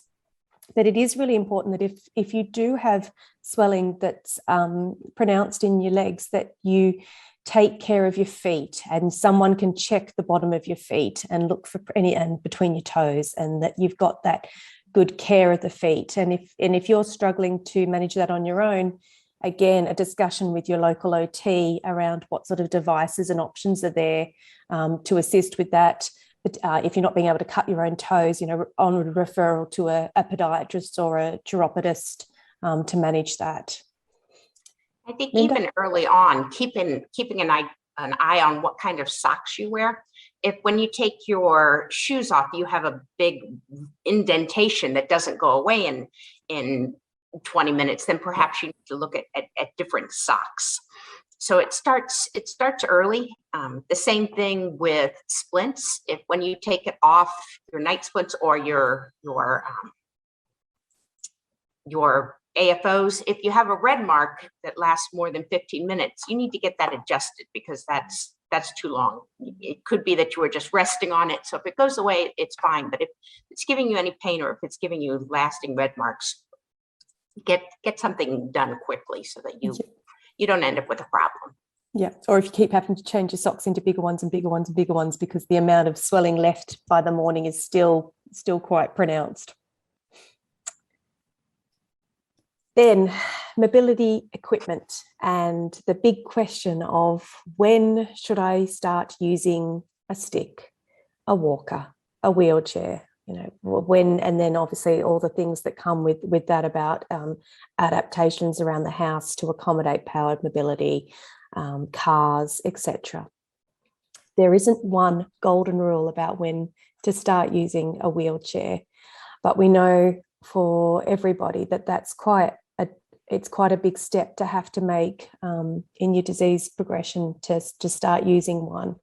And a lot of people will fight as long as they can to avoid using the wheelchair and see it as a point of giving in to the disease. And I think what Linda and I really want to make clear is that we don't suggest wheelchair use as that you're giving into the disease, but as a means to help facilitate your independence. So if you've been avoiding going to the mall or on family days out because you're not sure where you'll be able to sit down, and even if you can sit down, whether you can get up again, so you don't put yourself in that situation, then that's probably a time to start thinking about utilizing a wheelchair. And if you think about it like using hearing aids or glasses as we get older, those things are designed to help us. They're not mandatory, but the longer we leave and resist using them, the harder life becomes without them. And so we see the powered mobility, whether it's a scooter or a powered wheelchair or a manual wheelchair or a wheelchair with power assist on it, as a means to helping you get to enjoy the things that you would normally do, participate with your family and in other activities that you want to do, whilst preserving your energy and not putting yourself through so much fatigue. Linda? I tell people, you don't have to use the wheelchair all day. Just because you have one doesn't mean that you're going to let your muscles go weak and you're not going to walk anymore. Having one ensures that you can use it when you want to use it. And sometimes getting a wheelchair can take quite some time I know in the US with insurance denials or getting what you want. So starting early, it can sit and wait till you're ready. And the other thing I talk about, you're bouncing back from a broken bone is really hard for anybody. But if you have muscle weakness or limb-girdle, if you fall and break a bone, that could be the end of your walking. So walking when it's safe and using a chair when you need to can actually preserve your walking quite a bit longer. Yeah, absolutely. And second here about in terms of timing and the time it takes once we put a referral in for powered mobility, it may be several months. And then there's all the potentially car and housing adaptations. So it's something we need to prepare ahead of time. I guess sometimes you may feel like we're pushing this wheelchair agenda a bit early, but it's just because of the nature of why we would suggest it and the amount of time, the practicality of actually getting a wheelchair takes. We're just going to go through a few of the other aids and adaptations that are possible for in the home. So within the bathroom, there's obviously a vast number of adaptations that are possible. It's good to future-proof And it's good to have these things in place sooner rather than later. And that can include raised toilet seats when sitting to standing off a standard toilet's difficult, or a bedside commode if getting to the bathroom is troublesome, and particularly I think more so here in the UK. It may be the bedrooms upstairs and the bathrooms downstairs. So having a bedside commode is quite useful. Walk-in or roll-in showers, shower chairs or shower benches, grab rails in ideal places around the bathroom, something near the loo so that you can actually pull yourself up. And then looking at also within a bath, raise bath seats that are raising, or a bath board. So there's lots of options that should be talked through with your occupational therapist. And toileting is a real difficulty for many people, which can limit their participation in things outside of the home. So as well as in the home, where something like a wash dryer toilet's really useful, and future-proofing, thinking about maybe where ceiling tracking could go between the bedroom and the bathroom, heights of sinks and things. There's also the need to think about what's going to be practical to allow you to leave the house and toilet easily. So looking at portable devices like a Shiwi or the Bridge, which is that L-shaped one at the bottom, which allows you to be able to urinate while you're in your wheelchair, and not if you don't have access to an accessible toilet that you can transfer on and off. And of course, for men, it's a little bit easier, and there's numerous options there too.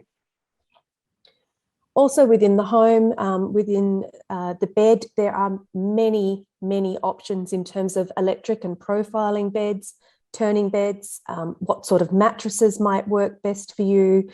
When often just rolling over in bed can become quite difficult. So looking at some simple things to help that, like what sort of pajamas you might be wearing, or have you got a slide sheet, or have you got a higher count cotton sheet, because that can actually make it easier to hitch yourself onto your side. And then later on, looking again at ceiling tracking, if you live somewhere that gets quite chilly and you need a blanket or a doona or a duvet on the or a comforter on the bed, going for something that's warm but lightweight, so you haven't got such a heavy weight that you've got to try and turn against when you're rolling. And then sitting and getting up again. We know that this is an ongoing issue for many of our patients, even when out and about. Well, I want to go out to a restaurant, but I'm not sure I'm going to be able to get off the chair again. Or at home, starting to struggle to get out of a normal height chair. And there are very many options that we can utilize. So you can see some simple things here, like a chair riser under a standard chair. The ejector seat type option, that blue one in the middle that literally can propel you out of a chair, but just give you enough lifts. You know, sometimes it's just that 2 or 3 inches higher that's just enough to allow you to get onto your feet and lock your knees. In terms of riser recliner chairs, they're really important, but as many of you will know, it's got to be the right chair. So a standard riser recliner throws you forward and doesn't give you a chance to tip on your feet and lock your knees out. So a chair that actually has a vertical lift first to allow you to then get onto your feet is a much better option. And I remember in a similar talk 2 years ago in Chicago, when we had a face-to-face patient conference, there was great audience participation about different companies and different configurations at the bottom of the chair to accommodate for people with Limb-Girdle. It's also important, like within the shower in the house, a standard shower chair might not be the right height. You might need to have it raised. Bar stools are so helpful for if you need to do some prep in the kitchen and you get tired standing, and then perching on a bar stool is a great option. Wheeled rollators with seats. They are, as long as they've got good brakes, they are a great option if you're out and about and you're not sure where you might be able to sit down, and if you're able to stand up from that height. And also, of course, your wheelchair seating, making sure that that's appropriate. And I am a very big fan of having a seat riser within a power wheelchair prescription, because for many people with Limb-Girdle, the standard seat height's not going to work to allow you to transfer long term, but a seat riser and giving you the extra height to stand up from allows independence in transfers. And then, of course, there's all the wonderful things that your OT would help with as well, in terms of helping you with your daily tasks, dressing aids, eating aids. There's a wide variety out there. Straws, obviously, plastic straws are difficult now, but the metal ones are great, except you can burn your mouth on your coffee. Silicone ones work quite nicely. And there are a range of things out there to try. The other thing, of course, in the home environment is just looking at your transfer devices, whether you just use a sit-to-stand transfer hoist if you need it, a Hoyer, ceiling tracking, slide sheets, slide boards. There's lots and lots of options, and it certainly isn't one device fits all. It should be a prescription that's going to be individual to you, that works for your yourself and your family.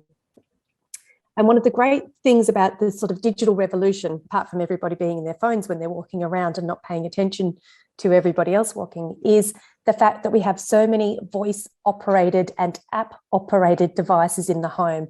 And this is really useful for environmental controls in the house. You know, you can turn your oven on, you can turn the lights on, you can check your somebody at the door.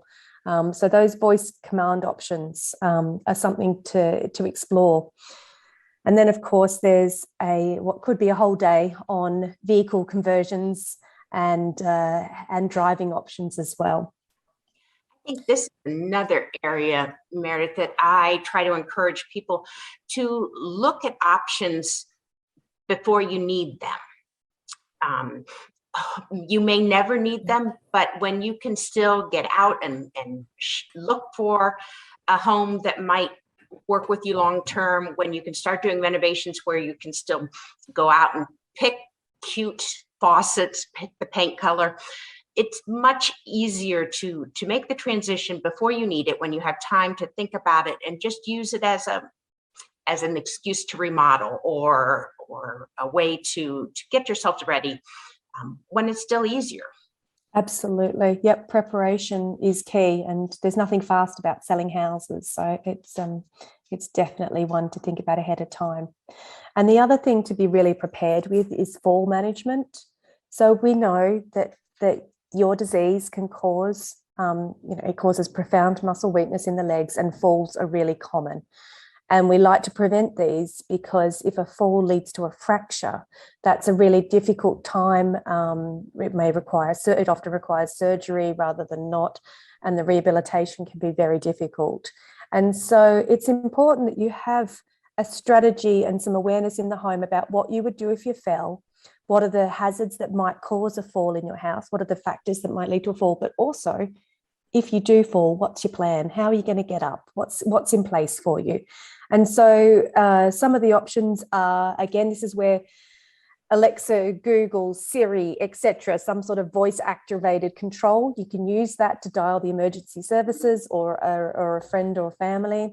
We often have these, what looks like an inflating Lilo in a cupboard somewhere tucked away, which is an inflating cushion. So if you're on the floor and you can get assisted or get yourself into a sitting position and get onto this, then this will lift you up to the height where you could then transfer onto another chair and then eventually get yourself back up into standing.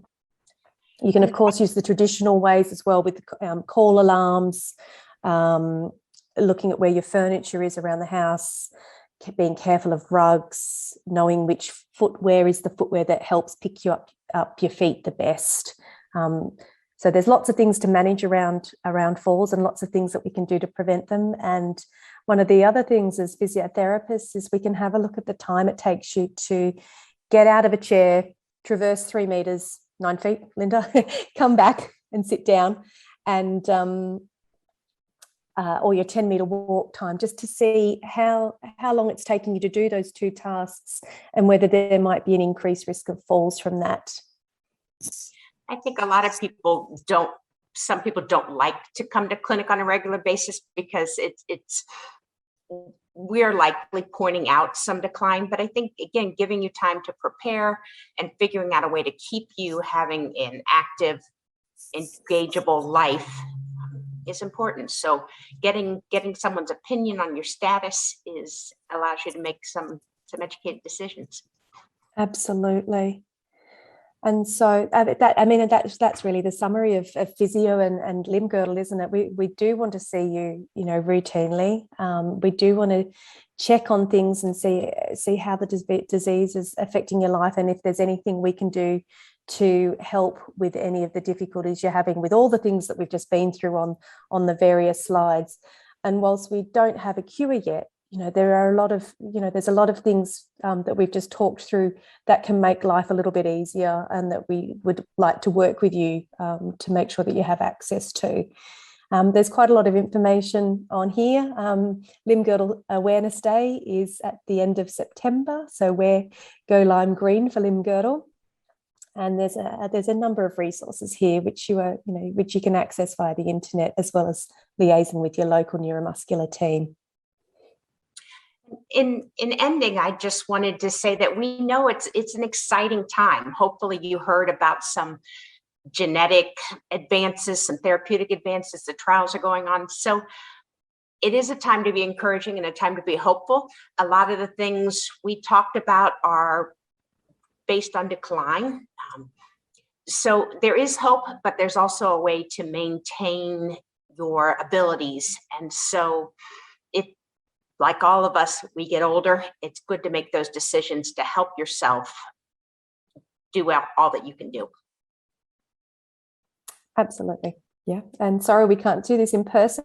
Looking forward to our next face-to-face Speak Foundation meeting to get to see everybody again.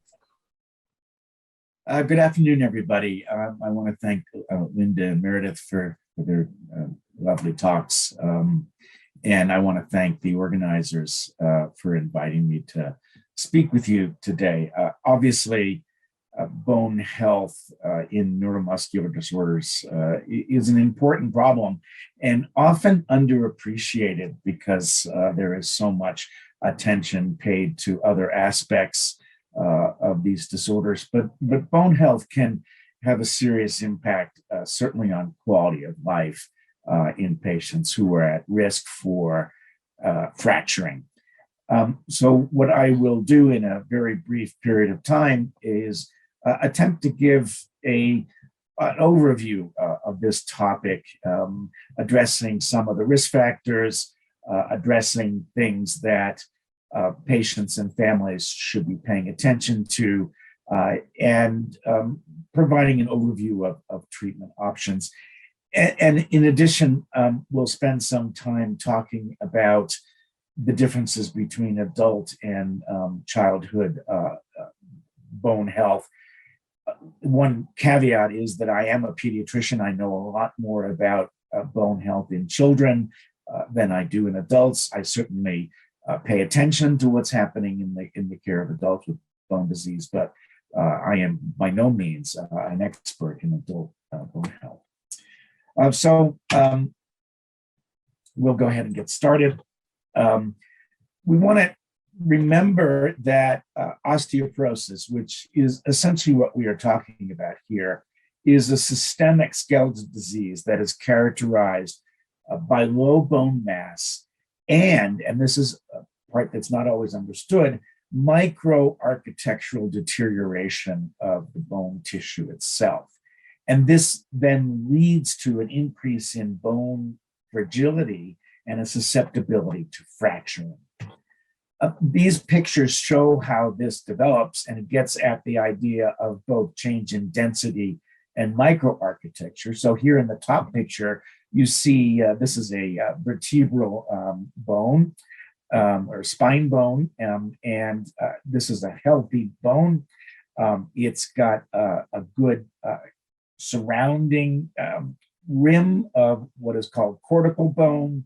And very importantly, there is this strong, dense scaffolding that is present inside this bone. And that's very important. It's not just a question of the strength of that rim, but how well is the inside of this bone scaffolded.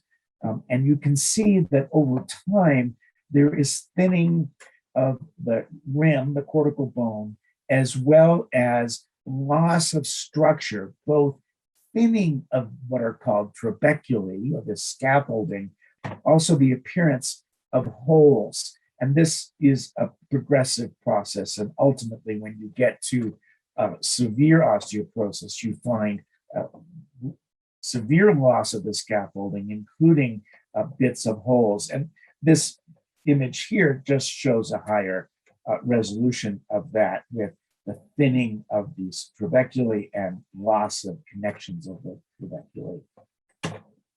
So what are the risk factors in individuals with neuromuscular disorders? There's actually quite a few. And again, these are often underappreciated because of the attention paid to other aspects of the disorders.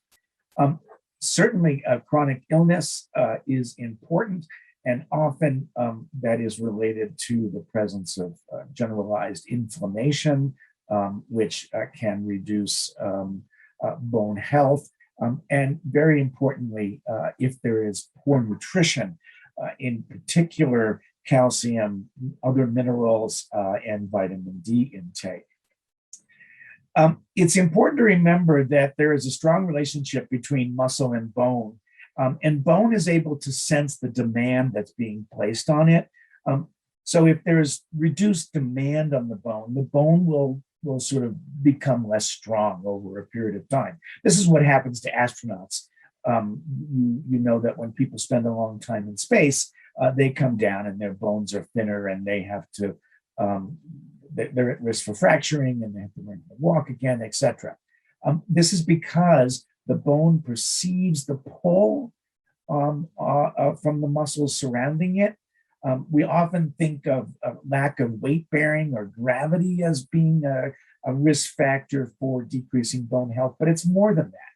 It's actually anything that's decreasing this bone. So even hypotonia, if there's reduced pull of the muscles on the bone will over time become less strong because it's perceiving that it doesn't need to be very strong. So hypotonia, decreased activity and immobility, decreased weight bearing. Certain medications, particularly steroids, such as prednisone, deflazacort used in Duchenne's, for example, as well as progestin-only contraceptives. This is important because they reduce the amount of estrogen, and estrogen is an important component of supporting good bone health in women. So this can be a problem when people are on progestin contraceptives such as Depo-Provera or Nexplanon, etc. And we'll talk about that. And then vitamin D and calcium deficiency specifically. Why is this important? And I think this cycle shows this. Osteoporosis in people with various chronic illnesses tends to become a cycle where there's a fracture. And so then there's a pain or fear of fracture that leads to reduced functioning that can cause families or individuals to avoid activities because they're afraid of another fracture. So there's reduced, further reduction in physical activity, which further reduces the demand on the bone, further causing loss of bone and progressive osteoporosis. So you get into this cycle, and so it's important to remember that one of the things we want to do is interrupt this cycle so that people are continuing with their PT. They're not being told they shouldn't go to PT because they might fracture. Etc. So how is bone health and fracture risk assessed? Well, there are many things that contribute to bone strength and fragility. The amount of content of actual calcium and phosphorus that's in the bone. This can be measured by a DEXA measurement. Many of you may be familiar with DEXA. There's also another modality called a peripheral quantitative CT, which is becoming more common, but is still very expensive. Density of the bone can be determined by both of those methods. You would like to know trabecular structure, and historically that's required biopsy, but imaging is now improving. Measurement of the width of that rim of the cortex can be done by imaging. The bone shape can be important in terms of its strength. So thinner bones, even of the same density, are going to be less strong than thicker bones. And you can measure the rate at which bone is being formed and broken down using various bone markers in the blood. The DEXA score, many of you may have been told what your DEXA score was, and it's important to distinguish between two different things. The T-score is essentially a score that compares the bone density of the individual to adult gender-matched peak bone mass in somebody who is in their 20s or 30s. So a T-score of -2 means that the bone density is 2 standard deviations below the mean for peak bone mass in a young woman or young man. A Z-score is similar, but it is comparing to age and gender matched bone mass. So if you are 65 years old, you want to be comparing to what is expected of a 65-year-old. If you're 12, you want to be comparing to what is expected of a 12-year-old. So it's important to keep that difference in mind. Now, what are the differences between adult and childhood osteoporosis? If we look at bone density and fracture risk, in adults, there are data on the relationship between bone density and fracture risk at multiple locations and different populations. Therefore, it's possible to look at a bone density score and calculate the risk of a fracture. In youth, it is unknown what bone density is associated with increased fracture risk. In terms of normative data that you can compare to, in adults, there are normative data for different sexes, ages, ethnicities, etc. In youth, there are limited data available, though this is improving, but only for white and Black youth. In youth, in addition, artifacts are introduced by variations in height and puberty, which are important and not always appreciated. And this just briefly shows you why this is a case. This is bone density in boys and girls, boys on the left, over time in puberty. And so there is a progressive increase in bone density during puberty. So if you are comparing the bone density of a 10-year-old against the wrong normative data, it may look like they have very low bone density, but it may be normal for their age. So there are a variety of nuances in pediatric bone density determination that require experience. In all of these cases, it's important that you assess what the true bone density really is for that patient. Is it the right normative data? Is age or height, which also can impact the number? And what is the risk for future fracturing? This requires clinical experience and knowledge of challenges in diagnosing osteoporosis in both adults and youth. What I mean by that briefly is that while family doctors are used to treating postmenopausal women with low bone density, the situation for other individuals at risk for osteoporosis, such as those with neuromuscular diseases or kids, really does require knowledge beyond that of the usual general practitioner, and consideration should be given for consultation with an endocrinologist or sometimes nephrologists who have experience in bone. So what treatment options are available? In adults, osteoporosis is defined by bone density, and prophylactic treatment is based on low bone density, which is a well-established and evidence-based practice. So in many cases, adults may be treated for low bone density, even in the absence of any actual fractures. In youth, osteoporosis is defined by the presence of fractures in an at-risk child. This includes 2 upper extremity fractures, one lower extremity fracture, or a vertebral fracture. There are no data on the degree of bone density impairment that places a youth at risk. Therefore, there is no way to undertake prophylactic treatment without exposing large numbers of individuals unnecessarily. And there are unfortunately no large, well-controlled studies assessing the safety and efficacy of medications. So what therapies are available? Bisphosphonates are a series of, a group of medications that impair the breakdown of bone. And these are the first line treatment in both adults and youth. And we'll spend most of the time talking about these. There is an additional medication that is a version of a hormone called parathyroid hormone, or PTH.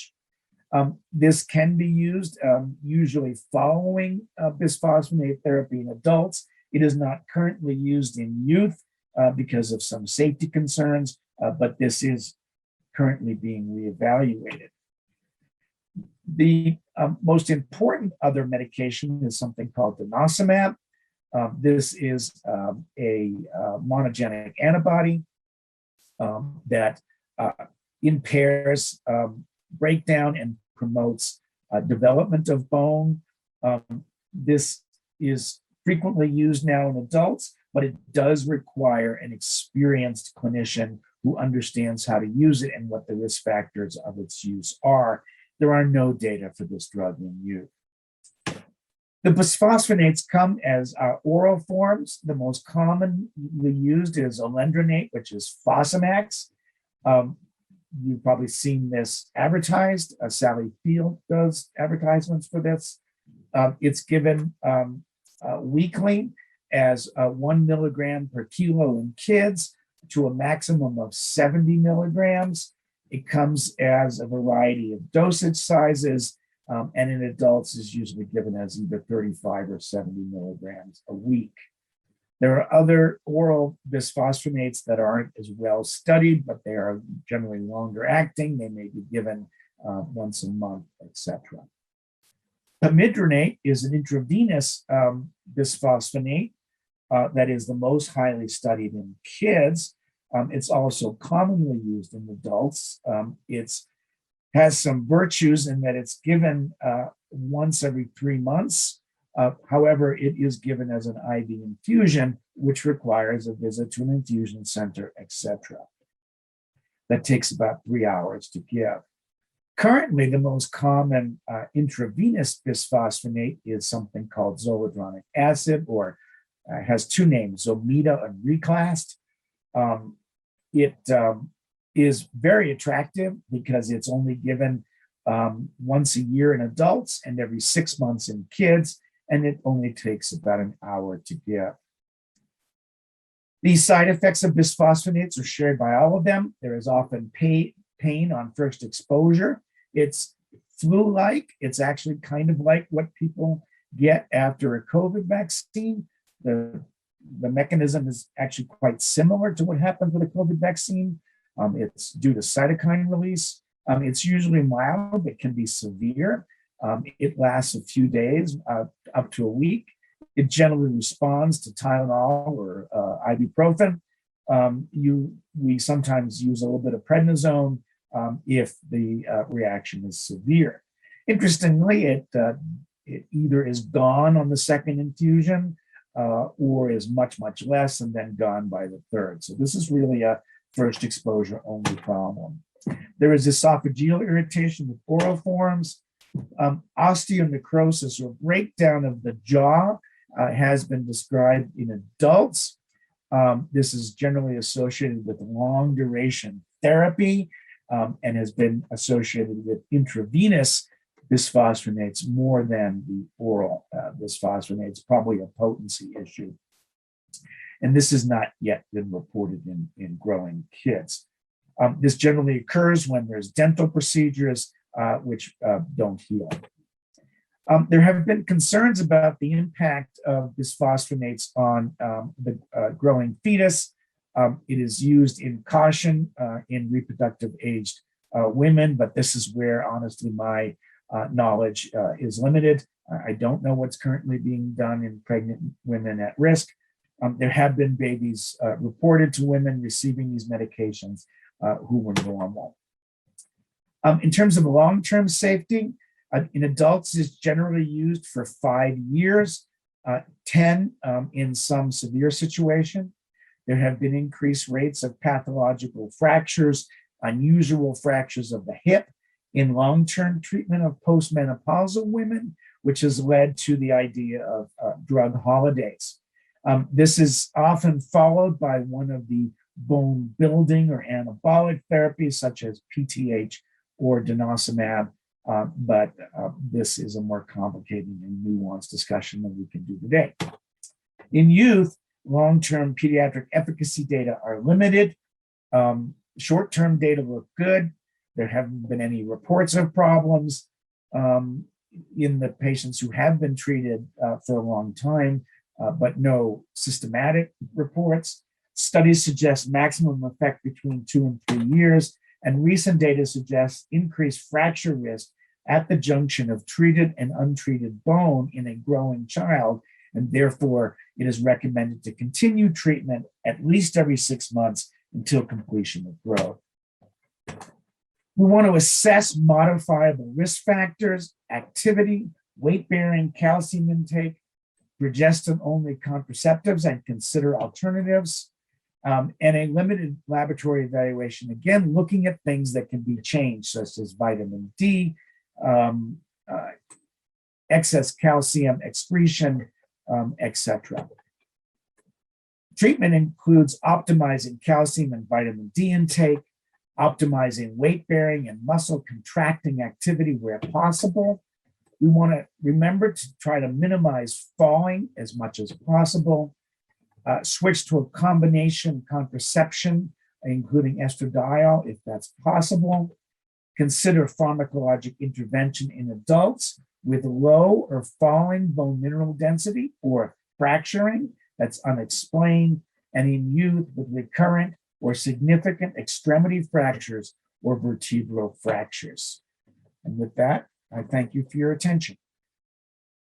Thank you, Dr. Zeitler, for that informative presentation. This closes out our second day of the conference. We hope you now have a better understanding of how the drug development process works. Many times it might seem like nothing is happening while a lot is occurring behind the scenes. You, the patient, have an important role here. And we want to convey to our patient community the importance of managing complications of LGMDs. At this time, we want to take a moment to again thank our platinum sponsors, Sarepta Therapeutics, AskBio, and GFB Onlus. Tomorrow afternoon at 12 p.m. Eastern, AskBio will share about their upcoming gene therapy clinical trial for LGMD2I. See you then.